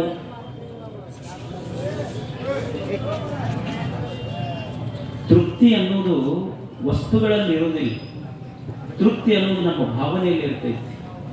ಈಗ ನೀವು ನೋಡಿ, ಈಗ ನಾವು ಚಲೋ ನೋಡ್ಬೇಕಂತ ತಿಳ್ಕೊಂಡು ಏನ್ ಮಾಡ್ತೀವಿ? ಒಂದು 5 ಸ್ಟಾರ್ ಹೋಟೆಲ್ಗೆ ಹೋಗ್ತೀವಿ. 5 ಸ್ಟಾರ್ ಅಂದ್ರೆ ಗೊತ್ತೈತಿ ನಿಮಗೆ? 5 ಸ್ಟಾರ್ ಅಂದ್ರೆ 5 ನಕ್ಷತ್ರ ಇರ್ತಾವ. 3 ಸ್ಟಾರ್, 5 ಸ್ಟಾರ್, 7 ಸ್ಟಾರ್ ಹೋಟೆಲ್. ಈಗ ನೀವು 5 ಸ್ಟಾರ್ ಹೋಟೆಲ್ಗೆ ಹೋಗ್ತಿರಲ್ಲ, ಹೋದಾಗ ಅಲ್ಲಿ ಏನ್ ಇರ್ತೈತಿ? ಹೋದ ಕೂಡಲೇ ನಾವು ಸೆಲ್ಯೂಟ್ ಹೊಡಿತಾನೆ. ಒಳಗೆ ಹೋದ ಕೂಡಲೇ ಒಂದು ದೊಡ್ಡದು ಮೆನು ಅಂತ ಕೊಡ್ತಾರಲ್ಲ. ಕೊಟ್ಟ ಮೇಲೆ ನೀವು ತಿನ್ನಬೇಕಾದದ್ದು ತಿನ್ನಬಾರ್ದು ಇಟ್ಟಿರ್ತಾರ, ಕುಡಿಬೇಕಾದದ್ದು ಇಟ್ಟಿರ್ತಾರ, ಕುಡಿಲಾರ್ದು ಇಟ್ಟಿರ್ತಾರ. ಕೊಟ್ಟು ಏನು ಉಳ್ತೀರಲ್ಲಿ? ಏನೋ ಇಂಥದ್ದು ಒಂದು ತಿಂದು 20,000 ರೂಪಾಯಿ ಕೊಟ್ಟು ಬರ್ತೀರಲ್ಲಿ. ನೀವು ತಾಜ್ ಹೋಟೆಲ್ಗೆ ಹೋದ್ರೆ ಬರೇ ಒಂದು ಚಾಕ್ 5,000 ರೂಪಾಯಿ ಅಂತಲ್ಲಿ ತಾಜ್ ಅಂಡ್ನೊಳಗೆ. ಏನು ಒಂದು ಹೋದ ಕೂಡಲೇ ಒಂದು ಸೆಲ್ಯೂಟ್ ಹೊಡಿತಾರ, ಒಂದು ಚಾ ಕೊಡಾಕ 5,000 ರೂಪಾಯಿ. ಅಲ್ಲಿ ಕೊಟ್ಟು ಬರೋದಕ್ಕೆ ಏನೈತಪ್ಪ? ಸುಮ್ಮನೆ ನೀವು ಮನೆಯವರಿಗೆ ದುಡ್ದಿದ್ದು ಮನೆಯವ್ರ ಕೈಯಾಗ ತಂದು ಕೊಟ್ರೆ ಅಲ್ಲಿ 5,000 ರೂಪಾಯಿ ಕೊಟ್ಟರು ಒಂದೇ ಸಲ ಸೆಲ್ಯೂಟ್ ಹೊಡಿತಾರೆ. ನೀವು ದುಡ್ದಿದ್ದು ಮನೆಯವ್ರ ಕೈಯಾಗ ಕೊಟ್ಟರೆ ದಿವಸ ಸೆಲ್ಯೂಟ್ ಹೊಡಿತಾರ. ಏನು ಒಂದು ಸೆಲ್ಫಿಗೆ 5,000 ರೂಪಾಯಿ ಅಲ್ಲಿ ಯಾಕೆ ಹೋಗಿ ಕೊಡ್ಬೇಕು? ಮತ್ತು ಅಲ್ಲಿ ಹೋಗಿ ಉಂಡ್ರು ಏನು 20,000 ರೂಪಾಯಿ ಖರ್ಚು ಮಾಡಿರಿ ಅಂತ ತಿಳ್ಕೊಂಡು 20,000 ರೂಪಾಯಿ ಕೊಟ್ಟು ಖರ್ಚು ಮಾಡಿದ್ರು ಎಷ್ಟು ಸ್ಟಾರ್? ಬರೀ 5 ಸ್ಟಾರ್ ಅಷ್ಟೇ. ಅದ ರೊಕ್ಕ ತಂದು ಮನೆಯವ್ರ ಕೈಯಾಗ ಕೊಟ್ರ ಅವ್ರು ಚಲೋ ರೊಟ್ಟಿ, ಪುಂಡಿ ಪಲ್ಯ, ಚಟ್ನಿ, ಅನ್ನ, ಸಾರು ಎಲ್ಲ ಮಾಡಿ ನೀವು ಮಕ್ಕಳು ಬಂಧುಗಳು ಎಲ್ಲರೂ ಕರ್ಕೊಂಡು ನಿಮ್ಮ ಮ್ಯಾಳ್ಗಿ ಮ್ಯಾಲ ಕುಂತು ಉಂಡ್ರ ಅಲ್ಲಿ ಬರೇ 5 ಸ್ಟಾರ್, ಇಲ್ಲಿ ಲಕ್ಷಾಂತರ ಸ್ಟಾರ್ ಕೇಳ್ಕೊಂಡು ಉಣ್ತೀವಲ್ಲ. ಇದು ತೃಪ್ತ ಭಾವ ಅಷ್ಟೇ. ಮನುಷ್ಯ ಗೊತ್ತಿರಬೇಕು. ಅತೃಪ್ತಿ ಆಗುವುದು ಇದ್ದದ್ದು ಮರ್ತೀವಿ, ಇಲ್ಲದ್ದು ಬಯಸಿ. ಎರಡನೇದ್ದೇನು ಅಂದ್ರೆ ಎಲ್ಲನೂ ನಾ ಅನ್ಕೊಂಡಂಗ ಇರ್ಬೇಕಂತೀವಿ. ಮನ್ಯಾಗ ಇನ್ನೊಂದು ಕಡೆ ನಾ ಅನ್ಕೊಂಡಂಗ ಎಲ್ಲನೂ ಆಗಬೇಕಂತೀನಿ. ಇದು ಸಾಧ್ಯ ಐತೆ ಜಗತ್ತಿನ. ನಾ ಅನ್ಕೊಂಡಂಗ ಎಲ್ಲ ಆಗಬೇಕಂತೀನಿ, ಆಗೋದಿಲ್ಲ ಜಗತ್ತಿನಲ್ಲಿ. ಒಂದು ಸ್ವಲ್ಪ ಹೆಚ್ಚ, ಒಂದು ಸ್ವಲ್ಪ ಕಡಿಮೆ, ನನ್ನ ಅಧಿಕಾರ ಹೋಗಬಾರ್ದು, ನನ್ನ ಸಂಪತ್ತು ಕರಗಬಾರ್ದು, ನನ್ನ ಮನೆಯಲ್ಲಿ ಯಾರು ಸಾಯಬಾರ್ದು. ಇದು ಜಗತ್ತಿನ ವಿಧಿ ಹಂಗಿಲ್ಲ. ವಿಧಿಯ ವಿನ್ಯಾಸವೇ ವಿಚಿತ್ರ ಇತ್ತು. ನಾ ಅನ್ಕೊಂಡಂಗೆ ಏನೂ ಆಗೋದಿಲ್ಲ. ಈ ಜಗತ್ತಿನ ನಿಯಮ ಏನಂದ್ರೆ ಯಾವುದು ಏರೈತಿ ಅದು ಇಳಿತೈತಿ. ಈಗ ನೀವು ನೋಡ್ರಿ, ನಾನು ನಿಂತೀನಿ, ನೀವು ಕುಂತೀರಿ, ಮತ್ತು ನಾ ಕುಂದ್ರದ್ರಾಗ ನೀವು ಹೇಳ್ತೀರಿ. ಇದು ನಿಯಮ ಅಷ್ಟೇ ಐತಿ. ಈಗ ಒಂದು ಹೂವಿನ ಸರ ಹಾಕಿರ್ತಾರೆ. ಏನು ಹೂವಿನ ಸರ ಹಾಕ್ಯಾರ ಚಂದ ಕಾಣ್ತೈತೆ ಅಂದ್ರೆ ಹಂಗ ಕಾಯಂ ಹಾಕೊಂಡು ಕುಂದ್ರ, ವೇದಿಕೆ ಮೇಲೆ ಹಾಕ್ಯಾರ ಅಂತ ತಿಳ್ಕೊಂಡು ಬಾತ್ರೂಮಿಗೆ ಅಡಿಗೆ ಮನೆಗೆ ಹಾಕೊಂಡು ಹೋಗೋದಿರ್ತೈತೆ. ಹಾಕ್ಯಾರ ಅಂದ ಮೇಲೆ ಕಳಿಬೇಕಾಗ್ತೈತೆ. ಅದು ನಿಯಮ ಐತಿದೆ ಜಗತ್ತಿಂದು. ಜಗತ್ತಿನ ನಿಯಮ ಏನು ಅಂದ್ರೆ ಇಲ್ಲಿ ನಾ ಅನ್ಕೊಂಡಂಗೆ ಯಾವಾಗ ಇರುವುದಿಲ್ಲ, ಇದು ಬದಲಾಗ್ತೈತಿ. ಬದಲಾವಣೆ ಮಾತ್ರ ಈ ಜಗದ ನಿಯಮ. ಎಲ್ಲವೂ ಬದಲಾಗ್ತದೆ. ಮೊದಲಿದ್ದಂಗೆ ಇರ್ತೈತೆ, ಎಲ್ಲವೂ ಬದಲಾಗ್ತದೆ. ಈಗ ನೀವು ನೋಡಿ, ಹೊಸದಾಗಿ ಮದುವೆ ಆಗಿರ್ತೀರಿ. ನೀವು ಹೊಸದಾಗಿ ಮದುವೆ ಆದಂಗ ಅವಾಗಿನ ಫೋಟೋ ನೋಡ್ರಿ, ಇವಾಗೊಂದು ಫೋಟೋ ತೆಗೆಸ್ಕೊಂಡು ಯಾರು ಇಟ್ಟು ನೋಡ್ರಿ ನೀವು. ಅವಾಗಿನ ಮುಖ ಇವಾಗಿನ ಮುಖ ಒಂದೈತೆ. ಅವಾಗ ಬೇರೆ ಐತಿ, ಇವಾಗ ಬೇರೆ ಐತಿ. ಬದಲಾಗ್ತೈತೆ ಅಷ್ಟೇ. ಈ ಜಗತ್ತಿನಲ್ಲಿ ಎಲ್ಲವೂ ಬದಲಾವಣೆ ನಿಯಮಕ್ಕೊಳಪಟ್ಟೈತೆ. ಈ ಜಗತ್ತಿನಲ್ಲಿ ಎಲ್ಲವೂ ಬದಲಾಗ್ತೈತಿ. ಎಲ್ಲವೂ ಬದಲಾವಣೆಯ ನಿಯಮಕ್ಕೊಳಪಟ್ಟೈತಿ. ಇಲ್ಲಿ ಯಾವುದು ಬದಲಾಗಲಾರದೆ ಇರುವುದಿಲ್ಲ. ನೀವು ಮೊದಲ ಮದುವೆ ಆದಾಗ, ಹೊಸದಾಗಿ ಮದುವೆ ಆದಾಗ ನಿಮ್ಮ ಫೋಟೋ ನೋಡ್ರಿ, ಅವಾಗ ಏನಿರ್ತೈತಿ ಅಂದ್ರೆ ಸ್ಟ್ರಾ 2 ಇರ್ತಾವ, ಕೋಕೋ-ಕೋಲಾ ಬಾಟ್ಲಿ ಒಂದೇ ಇರ್ತೈತಿ. ಈಗ ನೋಡ್ರಿ, ಅದು ಒಂದು ಕಡೆ ಕುಂತಿರ್ತೈತಿ, ಇದು ಒಂದು ಕಡೆ ಕುಂತಿರ್ತೈತಿ. ಮತ್ತು ಇದು ಹಿಂಗ್ಯಾಕೆ ಅವಾಗ ಅದ ಖರೆ, ಈಗ ಇದ ಖರೆ ಅಷ್ಟೇ. ಇದು ಬದಲಾವಣೆ. ಇದು ಅವಾಗಿದ್ದಂಗ ಈಗ ಇರ್ಬೇಕಂದ್ರೆ ಇರುವುದಿಲ್ಲ. ಇದು ಬದಲಾವಣೆ ಆಗ್ತೈತೆ ಅಷ್ಟೇ. ಮೊದಲಿದ್ದ ಪ್ರೇಮ ಈಗಿರುವುದಿಲ್ಲ. ಮೊದಲು ಪ್ರೀತಿ ಮಾಡೋರು ಈಗ ಅಷ್ಟು ಮಾಡ್ತಿರುವುದಿಲ್ಲ. ಸ್ವಲ್ಪ ವ್ಯತ್ಯಾಸ ಆಗುತ್ತಲ್ಲ, ಇದು ಅಕ್ಸೆಪ್ಟ್ ಮಾಡ್ಬೇಕಷ್ಟ. ನಾ ಅನ್ಕೊಂಡಂಗ ಮೊದಲು ಹ್ಯಾಂಗ ಅವ್ರು ಏನಂತಿದ್ರು, ಮೊದಲ ಏ ಅಂದ್ರೆ ರೀ ಅಂತಿದ್ರು ಅವ್ರು. ಈಗ ಹಂಗ ಅನ್ನೋದಿಲ್ಲ. ಈಗ ನೀವು ರೀ ಅನ್ಬೇಕು, ಅವ್ರು ಏ ಅಂತಾರ. ವ್ಯತ್ಯಾಸ ಆಗಿರ್ತಿತ್ತು. ನಾ ಅನ್ಕೊಂಡಂಗ ಇರಬೇಕು ಅಂತ ನಿರೀಕ್ಷೆ ಮಾಡಿದ್ರೆ ನಡೆಯುವುದಿಲ್ಲ. ಇದು ಜಗತ್ತಿನ ನಿಯಮ. ನಾ ಅನ್ಕೊಂಡಂಗ ನಡಿಬೇಕಂದ್ರೆ ದುಃಖ ಆಗತ್ತಷ್ಟೇ. ಇಬ್ರು ಸತಿಪತಿಗಳು ಮಕ್ಕೊಂಡಿದ್ರ ರಾತ್ರಿ 12 ಗಂಟೆ ಆದ ತಕ್ಷಣ ಒಂದು ಮೊಬೈಲ್ ಒಳಗೆ ಮೆಸೇಜ್ ಬಂತಂತ. ಗಂಡ ತೆಗೆದು ನೋಡಿದ ತಕ್ಷಣ ಹೆಂಡತಿ ಕಪಾಳ ಹೊಡ್ಯಾಕ. ಅವಾಗ ಆಕಿ ಹೆಂಡತಿ ಕೇಳಿ, ಯಾಕೆ ಹೊಡ್ಯಾಕತ್ತೇರಿ? ಯಾರು ಕಳ್ಸ್ಯಾರ ನಿನಗೆ ಇದು ಮೆಸೇಜ್? ಬ್ಯೂಟಿಫುಲ್ ಅಂತ ಕಳ್ಸ್ಯಾರ. ಆಕಿ ತೆಗೆದು ಕಪಾಳಕ್ಕೆ ಅವನಿಗೆ ಬಿಟ್ಲು. ನೋಡಿ, ಇದು ಬ್ಯೂಟಿಫುಲ್ ಅಲ್ಲ, ಬ್ಯಾಟ್ರಿ ಫುಲ್ ಅಂತ ಬಂದೈತಿ. ಬ್ಯಾಟ್ರಿ ಫುಲ್ ಅಂತ ಬಂದೈತಿ. ಸ್ವಲ್ಪ ಸರಿ ನೋಡಿ ನೀವು. ಮೊದಲೆಷ್ಟು ವಿಶ್ವಾಸ, ಈಗ ವಿಶ್ವಾಸ ಉಳಿದೈತೆ. ಜಗತ್ತು ಸ್ವಲ್ಪ ಬದಲಾಗ್ತೈತೆ ಅಷ್ಟೇ. ನಾ ಅನ್ಕೊಂಡಂಗೆ ಜಗತ್ತು ಇರುವುದಿಲ್ಲ. ಜಗತ್ತು ಹೆಂಗೈತಿ, ನಾ ಹಂಗೆ ಹೊಂದ್ಕೋಬೇಕಷ್ಟೇ. ಇದು ಜಗದ ನಿಯಮ. ಈಗ ನಾವು ಅನ್ನೋದಿಲ್ಲ, ನಾವೇನಂತೀವಿ, ವಯಸ್ಸಾಗಿರ್ತೈತಿ. ವಯಸ್ಸಾದವರು ಏನ್ರಿ ಮಕ್ಕಳು ನಮ್ಮ ಮಾತಾ ಕೇಳೋದಿಲ್ಲ. ನಮ್ಮ ಮಾತಾ ಕೇಳ್ಬೇಕು ಅವು ಮಕ್ಕಳು. ನಾವು ಹೇಳ್ದಂಗೆ ಕೇಳ್ಬೇಕು ಅಂತ ನಾವು ಅಂತೀವಿ. ಆದ್ರೆ ಮಕ್ಕಳು ಹಂಗೆ ಕೇಳ್ತವೇನು? ಕೇಳೋದಿಲ್ಲ. ಈಗ ನೀವು ಸಣ್ಣವರಿದ್ದಾಗ ನೋಡ್ರಿ, ತಾಯಿ ಅದು ಮಗನಿಗೆ ಸರಿಸ್ತಿರ್ತ. ಅಕ್ಕಿ ಬ್ಯಾಡ್ ಅಂತ ದೂರ ಸರಿಸಿದ್ರು ಮಗ ಓಡಿ ತೊಡಿಯೇರಿ ಕೂಡ್ತಿರ್ತೈತ. ದೊಡ್ಡ ಆದ್ಮೇಲೆ ಇಕ್ಕಿ ಕರಿತಾಳ, ಅವ ಕಿವ್ಯಾಗ ಹಾಕೊಳ್ದಲ್ಲ. ಅಂದ್ರೆ ಬದಲಾಗ್ತೈತೆ ಅಷ್ಟೇ. ನಾ ಅನ್ಕೊಂಡಂಗೆ ಇರುವುದಿಲ್ಲ. ಖಲೀಲ್ ಜಿಬ್ರಾನ್ ಅಂತ ಹೇಳಿ ಒಬ್ಬ ಪರ್ಷಿಯನ್ ಪೋಯೆಟ್, ಈ ರೈಟ್ಸ್ ಎ ಬ್ಯೂಟಿಫುಲ್ ಪೋಯೆಟ್. ಅವ ಒಂದು ಸುಂದರವಾದ ಮಾತು ಬರೀತಾನೆ. ತಂದೆ ತಾಯಿ ಪಾಲಕರು ಮಕ್ಕಳ ಸಂಬಂಧ ಹೆಂಗಿರಬೇಕು. ಒಂದು ಪ್ರೊಫೆಟ್ ಅಂತ ಹೇಳಿ ಒಂದೊಂದು ಅದ್ಭುತ ಕೃತಿ ಅದು. ಅಲ್ಲಿ ಬರೀತಾನೆ. ಯಾರೋ ಒಬ್ರು ಕೇಳ್ತಾರೆ ಅವನಿಗೆ, ನಮ್ಮ ತಂದೆ ತಾಯಿ ಅಂತಿರ್ತಾರ, ನೀನು ನಮ್ಮ ಮಾತ ಕೇಳೋದಿಲ್ಲ ಅಂತ ಅಂತಿರ್ತಾರ. ನಾವು ನೋಡಿದ್ರೆ ಮುಂದೆ ಓಡ್ತಿರ್ತೀವಿ, ಹೊಂದಾಣಿಕೆ ಆಗುವಲ್ದಲ್ಲ. ನಮ್ಮ ತಂದೆ ತಾಯಿ ಅನ್ಕೊಂಡಂಗ ಮಕ್ಕಳು ಇರಕ್ಕಾಗುವಲ್ದು, ಮಕ್ಕಳು ಅನ್ಕೊಂಡಂಗ ತಂದೆ ತಾಯಿ ಇರುವಲ್ರು. ಇದು ಹೆಂಗಿದು? ಏನಾದರೂ you say something about parents and children. ಸ್ವಲ್ಪ ಮಕ್ಕಳು ಹೆಂಗಿರ್ಬೇಕು, ತಂದೆ ಹೆಂಗಿರ್ಬೇಕು, ತಾಯಿ ಹೆಂಗಿರ್ಬೇಕು ಸ್ವಲ್ಪ ಹೇಳು ಅಂತ ಖಲೀಲ್ ಜಿಬ್ರಾನ್ ಕೇಳ್ತಾರೆ. ಖಲೀಲ್ ಜಿಬ್ರಾನ್ ಅಂತಾನೆ, your childrens are not your childrens, they have come through you but not from you. ತಂದೆ ತಾಯಿಗೆ ಹೇಳ್ತಾನ, ನೋಡಪ್ಪ ನೀ ಏನು ಮಕ್ಕಳು ನನ್ನ ಮಕ್ಕಳು ಅಂತೀಯಲ್ಲ, ನಿನ್ನ ಮಕ್ಕಳು ಎಷ್ಟು ಸುಂದರ ಮಾತಿದೆ, ಸ್ವಲ್ಪ ಕೇಳಬೇಕಷ್ಟೇ. ಖಲೀಲ್ ಜಿಬ್ರಾನ್ ಅಂತಾನೆ, ನೀ ಯಾರಿಗೆ ನನ್ನ ಮಕ್ಕಳು ಅಂತ ಹೇಳಕತ್ತೀಯಲ್ಲ, ಅವರು ನಿನ್ನ ಮುಖಾಂತರ ಬಂದವರೇ ಹೊರತು ನಿನ್ನಿಂದ ಬಂದವರಲ್ಲ. Your childrens are not your childrens, they have come through you but not from you.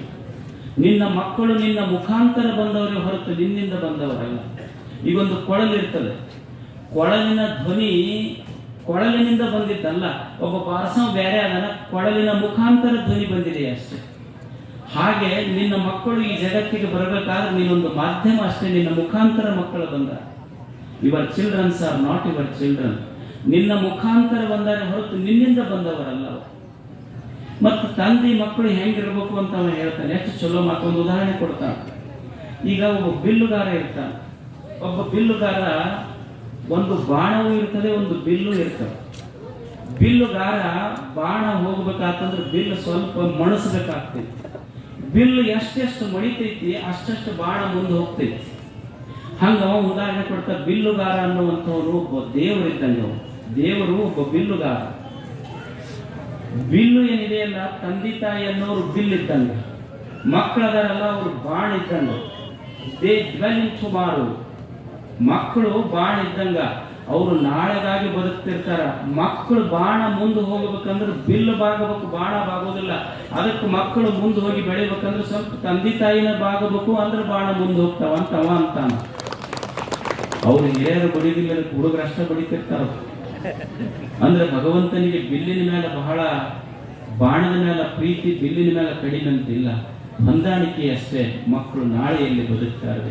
Bill ಬಾಣ ಎರಡೂ ಭಗವಂತನಿಗೆ ಪ್ರೀತಿ ಐತಿ. ಬಿಲ್ಲು ಸ್ವಲ್ಪ ಬಾಗ್ತಾ ಇದ್ರೆ ಬಾಣ ಸ್ವಲ್ಪ ಮುಂದಕ್ಕೆ ಹೋಗ್ತೈತಿ.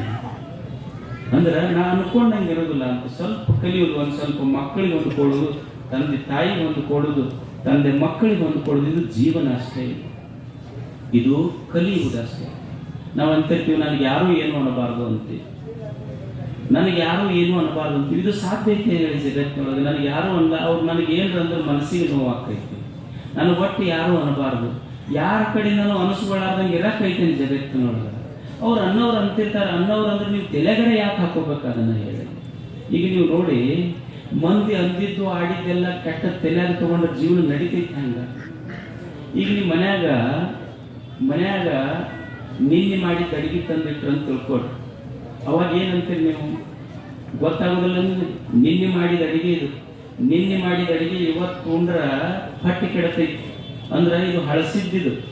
ಅಂದ್ರೆ ನಿನ್ನೆ ಮಾಡಿದ ಅಡಿಗೆ ತಗೊಂಡ್ರೆ ಹೊಟ್ಟೆ ಕೆಡತೈತಿ ಅಂತ ಗೊತ್ತೈತಿ, ಇದು ಹಳಸೈತಿ ಅಂತ ಗೊತ್ತೈತಿ. ನಿನ್ನೆ ಮಾಡಿದ ಅಡಿಗೆ ಹೊಟ್ಟೆಯಾಗ ತಗೋಬಾರ್ದು ಅಂದ್ರೆ ನಿನ್ನೆ ಮಾತಾಡಿದ ವಿಚಾರ ತಲೆಗಡೆ ಯಾಕೆ ತಗೋಬೇಕು? ತಲೆ ಕೆಡತೈತಿ, ಅದು ಹಳಸಿದ್ದು ಅನ್ನೋದು ಗೊತ್ತಾಗುತ್ತೆ ಮನುಷ್ಯ. ಗೊತ್ತಿರೋದಷ್ಟೇ. ಇನ್ನೊಬ್ಬರಿಗೆ ನಾವು ನಿಲ್ಲಿಸ್ಲಿಕ್ಕೆ ಆಗೋದಿಲ್ಲ. ಆದ್ರೆ ನಾ ಅನ್ಕೊಂಡಂಗ ಅವ್ರು ಇರ್ಬೇಕಂದ್ರೆ ಜಗತ್ತು ನಡೆಯುವುದಿಲ್ಲ. ಅದಕ್ಕೆ ಮನುಷ್ಯನಿಗೆ ತಾಪ ಆಗ್ತದೆ ಅಷ್ಟೇ. ಅದಕ್ಕೆ ಮನುಷ್ಯ ಗೊತ್ತಿರಬೇಕು. 2 ಸೂತ್ರ ಪಾಲನೆ ಮಾಡೋದು ತೃಪ್ತಿ ಇರಬೇಕಾದ್ರೆ ಏನು ದೇವರು ಕೊಟ್ಟಾನ ಇದ್ದದ್ದು ಅನುಭವಿಸೋದು, ಇರ್ಲಾರ್ದು ಬಯಸೋದಲ್ಲ. ಮತ್ತಿದು ಗೊತ್ತಿರಬೇಕು, ನಾ ಅನ್ಕೊಂಡಂಗೆಲ್ಲ ಆಗೋದಿಲ್ಲ. 3ನೆಯ ಮಾತು, ಧರಿಸು ಲೋಕದ ಭಾರವ ಪರಮಾರ್ಥವ ಬಿಡದು. ಈ ಜಗತ್ತಿನ ಭಾರ ಹೆಂಗ ಕಳಿಬೇಕು ಅಂದ್ರೆ ಪರಮಾರ್ಥವ ಬಿಡದೆ. ಇಲ್ಲೊಂದು ಭಾರ ಇದೆ ಅಂತ ನಾವು, ಧರಿಸು ಲೋಕದ ಭಾರವ ಪರಮಾರ್ಥವ ಬಿಡದೆ. ಇದು ಏನು ಭಾರ ಆಗಿದೆ? ಇಲ್ಲಿ ಭಾರ ಆಗಿದ್ದು ಏನಾಗಿದೆ? ನೀವು ನೋಡಿ, ಒಬ್ಬ ಭರ್ತೃಹರಿ ಅಂತ ಒಬ್ಬ ಕವಿ ಬರ್ತಾನೆ. ಅವ ಸುಂದರವಾದ ಮಾತು ಹೇಳ್ತಾನೆ. ತೇ ಮರ್ತ್ಯ ಲೋಕೆ ಭೂಮಿ ಭಾರ ಭೂತ. ಇಂಥ ಮನುಷ್ಯರು ಭೂಮಿಗೆ ಭಾರ ಆಗ್ಯಾರ ಅಂತಾನೆ. ಯಾವ ಮನುಷ್ಯ ಭೂಮಿಗೆ ಭಾರ ಅಂದ್ರ ಇವರು ಭೂಮಿಗೆ ಭಾರ. ಅವ ಕವಿಯ ದೃಷ್ಟಿಕೋನ ಎಷ್ಟು ಅದ್ಭುತ ಇದೆ ನೋಡಿ. ಈ ಭೂಮಿಗೆ ಹಿಮಾಲಯ ಪರ್ವತ ಭಾರ ಆಗಿಲ್ಲ, ಸಪ್ತ ಸಮುದ್ರಗಳು ಭಾರ ಆಗಿಲ್ಲ, ಸಹ್ಯಾದ್ರಿ ಭಾರ ಆಗಿಲ್ಲ. ಆದ್ರೆ ಒಬ್ಬ ಮನುಷ್ಯ ಆನೆ ಭಾರ ಆಗಿಲ್ಲ, ಡೈನೋಸಾರ್ ಭಾರ ಆಗಿಲ್ಲ. ಇಂಥವ್ರ ಭೂಮಿಗೆ ಭಾರ ಅಂತ ನಾವು. ಎಂಥವ್ರ ಭೂಮಿಗೆ ಭಾರ? ಈ ಒಂದು ಗಿಡ ಇದೆ, ಒಂದು ಬಳ್ಳಿ ಇದೆ, ಆ ಬಳ್ಳಿಗೆ ಹೂವು ಭಾರ ಆಗಿಲ್ಲ, ಒಂದು ಬಳ್ಳಿಗೆ ಹೂವು ಭಾರ ಆಗಿಲ್ಲ, ಒಂದು ಗಿಡಕ್ಕೆ ಹಣ್ಣು ಭಾರ ಆಗಿಲ್ಲ. ಆದ್ರೆ ಇಂಥ ಮನುಷ್ಯರು ಭೂಮಿ ಭಾರಭೂತ.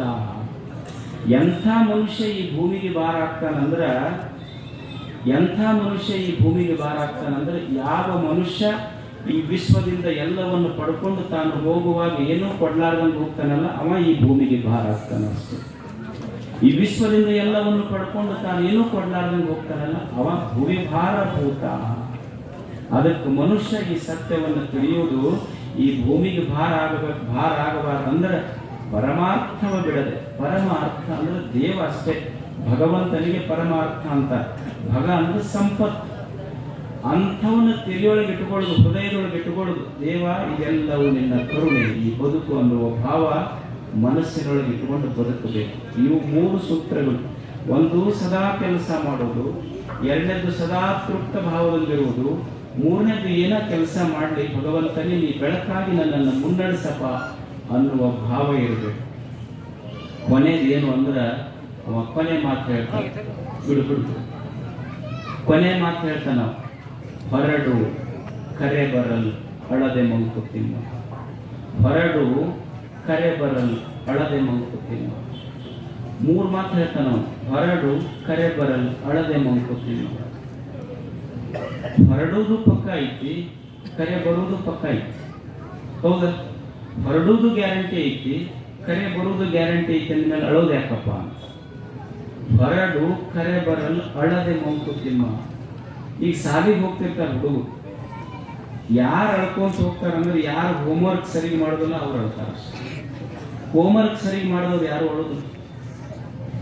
ಒಂದು ಕುರಿಗೆ ಎಳ್ಕೊಂಡು ಹೊಂಟಿದ್ರಂತ ಬಸ್ ಸ್ಟ್ಯಾಂಡ್ ಮುಂದೆ. ಅವ ಮಗ ಕೇಳಿದ್, ಯಪ್ಪ ಈಗ ಶಾಲೆಗೆ ಎಳ್ಕೊಂಡು ಹೊಂಟ್ರನಂತ. ಅಂದ್ರೆ ಶಾಲೆ ಅಂದ್ರೆ ಅಷ್ಟು ಟೈಪ್ ಆಗೈತೆ ಹುಡುಗರು. ಯಾರು ಹೆದರ್ತಾರೆ ಶಾಲೆಗೆ ಹೋಗಕ್ಕಂದ್ರೆ ಯಾರು ಹೋಮ್ವರ್ಕ್ ಸರಿ ಮಾಡೋದಿಲ್ಲ ಅವ್ರು ಹೆದರ್ತಾರೆ ಅಷ್ಟೇ.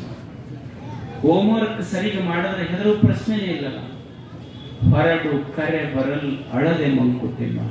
ನೋಡಪ್ಪ, ದೇವರು ಈ ಭೂಮಿಗೆ ಕಳಿಸಿದ ನನ್ನ ಮೇಲೆ ಇಲ್ಲಿ ಭೂಮಿಗೆ ಭಾರ ಆಗಲಾರ್ದಂಗ ನೀ ಬದುಕಬೇಕಾಗಿದ್ರೆ ಇದೊಂದು ಸೂತ್ರ ಕಲಿಯುವುದು.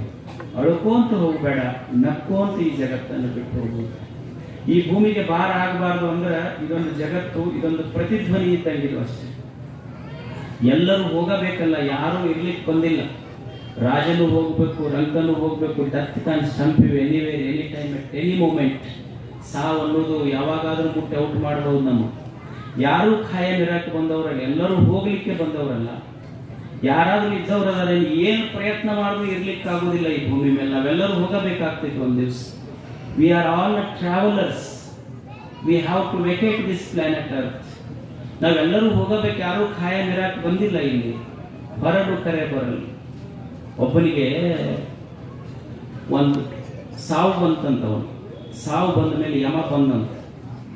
ಯಮ ಬಂದ, ಒಂದು ಲಿಸ್ಟ್ ತಗೊಂಡು ಬಂದಿದ್ದಂತ. ಲಿಸ್ಟ್ನೊಳಗೆ ಇವನ ಹೆಸರ ಫಸ್ಟ್. ಇವನು ಲಿಸ್ಟ್ ತಗೊಂಡು ಬಂದ ಕೂಡಲೇ ಅವ ಕಟ್ಟಿ ಮೇಲೆ ಕುಂತಿದ್ದ. ಯಮ ಬಂದು ಹೇಳಿದ, ನೋಡಪ್ಪ ಲಿಸ್ಟ ಬಂದೈತಿ, ಲಿಸ್ಟ್ನೊಳಗೆ ನಿಂದ ಫಸ್ಟ್ ಹೆಸರು ಐತಿ. ಎದಕ್ರಿ ಅಂತ. ನಾ ಯಮಧರ್ಮ ನಿನ್ನ ಕರ್ಕೊಂಡು ಹೋಗಕ್ಕೆ ಬಂದಿದ್ದು, ನಿನ್ನ ವಾಯ್ದೆ ಮುಗಿದೈತಿ, ಡೇಟ್ ಬಾರ್ ಆಗೈತಿ ಅಂದ. ಇವತ್ತು ಲಾಸ್ಟ್ ಡೇಟ್ ನಿಂದ ಡೆತ್ ಡೇಟ್ ಐತಿ ಇವತ್ತಂತ. ಅವ ಅಂದ, ಇಲ್ರಿ ನಾವು ಇನ್ನೊಂದು ಸ್ವಲ್ಪ ದಿವಸ ಬದುಕ್ಬೇಕಲ್ಲ, ಆರಾಮದೀವಿ ಇಲ್ಲಿ, ಧಾರಾವಾಹಿ ಗೀರಾವಾಹಿ ಚಂದ ನೋಡ್ಕೊಂತ ಅಲ್ಲಿ ಹೋಗಿ ಏನು ಮಾಡೋದು, ಏನೈತಿ ಅಲ್ಲಿ. ಅವ ಅಂದ, ಏನೂ ಇಲ್ಲಪ್ಪ, ಯಾವಾಗ ಡೇಟ್ ಬಂದೈತಿ ಹೋಗಬೇಕು ಎಲ್ಲರೂ. ನಿಂದ ಫಸ್ಟ್ ಐತಿ, ಮೇಲೆ ಐತಿ ನೋಡಿ, ನಿಂದ ತೋರಿಸ್ದವ. ಹೌದಲ್ಲ, ಇದು ನಂದ ಫಸ್ಟ್ ಐತಿ ಅಂದ. ಅವ ಒಂದು ವಿಚಾರ ಮಾಡಿದ, ಸ್ವಲ್ಪ ಕುಂದ್ರಿ ಅಂತ ಅವ್ನು ಯಮನ್ ಕುಂದಿರ್ಸು. ಹೋಗಿ ಒಳಗೆ ಹೋಗಿ ಒಂದು ಕಪ್ ಹಾಲು ತೊಗೊಂಡಾಗ ಒಂದು ನಿತ್ತಿ ಗುಡಿ ಹಾಕೊಂಬಂದು ಕೊಟ್ಟ. ಇದು ಯಮ ಕುಡಿದು ಮಕ್ಕೊಂತ ಪಾಪ, ನಿದ್ದಿನೇ ಇರಲಿಲ್ಲ ಅದಕ್ಕೆ. ಕುಡಿದು 1-2 ತಾಸು ಬಿಟ್ಟ ಮೇಲೆ ಎದ್ದಿವ. ಇವ ಏನು ಮಾಡಿದ್ದಂದ್ರೆ ಅದು ಸೀಟ್ನೊಳಗೆ ಮೊದಲ ಹೆಸರಿತ್ತ ಕೆಳಗಿಟ್ಟು ಬಿಟ್ಟಿದ್ದೇವ. ಎದ್ದವ ಯಮ ಅಂದ, ನೋಡಪ್ಪ ನೀ ಪಟ್ಟ ಸೇವೆಗೆ ಬಹಳ ಸಂತೃಪ್ತಿ ಆಗೈತಿ ನನಗ. ಮೊದಲು ನಿನ್ನ ಹೆಸರಿತ್ತಲ್ಲ, ಮೊದಲಿಂದ ಕೆಳಗೆ ಕರ್ಕೊಂಡು ಹೋಗ್ಬೇಕಾಗಿತ್ತು, ಈ ಕೆಳಗಿನಿಂದ ಮೇಲೆ ಕರ್ಕೊಂಡು ಹೋಗ್ತೀನಿ, ಈ ಕೆಳಗಿನಿಂದ ಮೇಲೆ ಹೋಗ್ತೀನಿ ನೀವು. ಅವ ಏನು ಮಾಡಿದ್ರು ಬಿಡ್ಲಿಲ್ಲ, ಹೋಗಬೇಕಲ್ಲ ಗ್ಯಾರಂಟಿ ಅಷ್ಟೇ. ಎಲ್ಲರೂ ಹೋಗಬೇಕು. ಆದ್ರೆ ಗೊತ್ತಿರಬೇಕು, ಈ ಜಗತ್ತನ್ನೋದೊಂದು ಪ್ರತಿಧ್ವನಿ ಅಷ್ಟೇ. ನೀವು ಗೋಲ್ ಗುಮ್ಮಟಕ್ಕೆ ಹೋಗಿ ಅಲ್ಲಿ ನಮಸ್ಕಾರ ಅಂದ್ರೆ ಅದು ನಮಸ್ಕಾರ ಅಂತ ಇದೆ, ಯಾಕೋ ಅಂದ್ರೆ ಯಾಕೋ ಅಂತ ಇದೆ ಅಷ್ಟೇ. ಈ ಜಗತ್ತನ್ನೋದು ಇದೊಂದು ಪ್ರತಿಧ್ವನಿ. ನಾನು ಒಳ್ಳೆಯ ಕಾರ್ಯಗಳನ್ನು ಮಾಡಿ ಬಿಟ್ಟು ಹೋದ್ರೆ ಅದರ ಫಲ ಒಳ್ಳೆಯದೇ ಬರ್ತದೆ. ನಾನು ಕೆಟ್ಟದ್ದು ಮಾಡಿ ಬಿಟ್ಟು ಹೋದ್ರೆ ಮತ್ತೆ ಕೆಟ್ಟ ಫಲಗಳೇ ನನಗೆ ಬರ್ತಾವೆ ಅಷ್ಟೇ.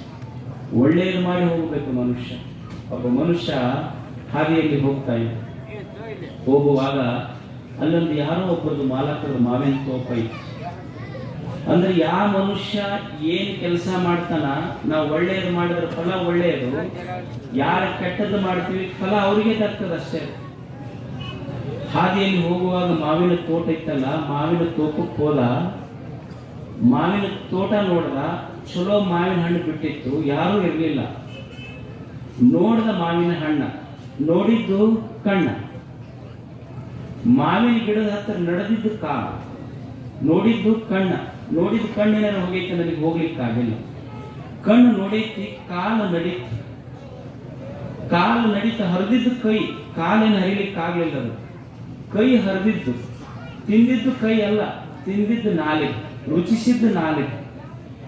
ಅವ ಮಾಲಾಕ ಬಂದು ಬಡಗಿ ತಗೊಂಡು ಹೊಡೆದ, ಏಟು ತಿಂದಿದ್ದು ಬೆನ್ನ. ನೋಡಿದ್ದು ಕಣ್ಣ, ನಡೆದಿದ್ದು ಕಾಲು, ಹರಿದಿದ್ದು ಕೈ, ತಿಂದಿದ್ದು ನಾಲಿಗೆ, ಏಟು ತಿಂದಿದ್ದು ಬೆನ್ನ. ಆದ್ರೆ ನೋವಿನ ನೀರು ಬಂದಿದ್ದು ಯಾರು ನೋಡಿದ್ರಲ್ಲ ಅವ್ರ ಕಣ್ಣಾಗ ನೀರು ಬಂದಿದ್ದು. ಇದು ಗೊತ್ತಿರಬೇಕು. ಇದು ಜಗತ್ತು ಪ್ರತಿಧ್ವನಿ ಅಷ್ಟೇ. ನಾವು ಒಳ್ಳೆಯ ಕೆಲಸ ಮಾಡಿದ್ರೆ ಒಳ್ಳೆಯ ಫಲ, ಕೆಟ್ಟ ಕೆಲಸ ಮಾಡಿದ್ರೆ ಕೆಟ್ಟ ಫಲ ಅಷ್ಟೇ. ಅದಕ್ಕೆ ಸದಾ ಒಳ್ಳೆಯ ಕಾರ್ಯಗಳನ್ನು ಮಾಡಿ ಹೋಗುವುದು. ಈ 3 ಸೂತ್ರಗಳನ್ನು ನೆನಪಿಟ್ಟುಕೊಂಡು ಹೋಗುವುದು ಮನುಷ್ಯ ಅಷ್ಟೇ. ಸದಾ ಕ್ರಿಯಾಶೀಲನಾಗಿರುವುದು, ಸದಾ ಸಂತೃಪ್ತ ಭಾವ ಇರುವುದು, ಸದಾ ಒಳ್ಳೆಯ ಕೆಲಸಗಳನ್ನು ಮಾಡಿ ಸೇವಾ ಮಾಡಿ ಹೋಗುವುದು ಜಗತ್ತಿಗಷ್ಟೇ. ಈ ಗುಣಗಳು ನಮ್ಮ ಎದೆಯೊಳಗಿದ್ದು ಅಂದ್ರೆ ನಾವು ಬಸವಣ್ಣ ದೇವರ ಗುಡಿಗೆ ಹೋಗಿ ದೀಪ ಹಚ್ಚೋದೇನು ಬೇಕಾಗಿಲ್ಲ. ಅವ ದೇವರಂತ, ನೀ ಇಷ್ಟು ಚಲೋ ನಿನ್ನ ಮನಸ್ಸಾಗಿದ್ರೆ ನೀ ಯಾಕೆ ನನ್ನ ಗುಡಿಗೆ ದೀಪ ಹಚ್ಚಕ್ ಬರ್ತೀಯಪ್ಪ, ನೀ ಇಷ್ಟು ಚಲೋ ಆದ್ರೆ ನಿನ್ನ ಜಗಲಿಯ ದೀಪ ಆಗಿ ನಿನ್ನ ಮನ್ಯಾಗ ಇರ್ತೀನಿ ಅಂತ ದೇವರಂತ ಅಂತ ಬದುಕಾಗುವುದು.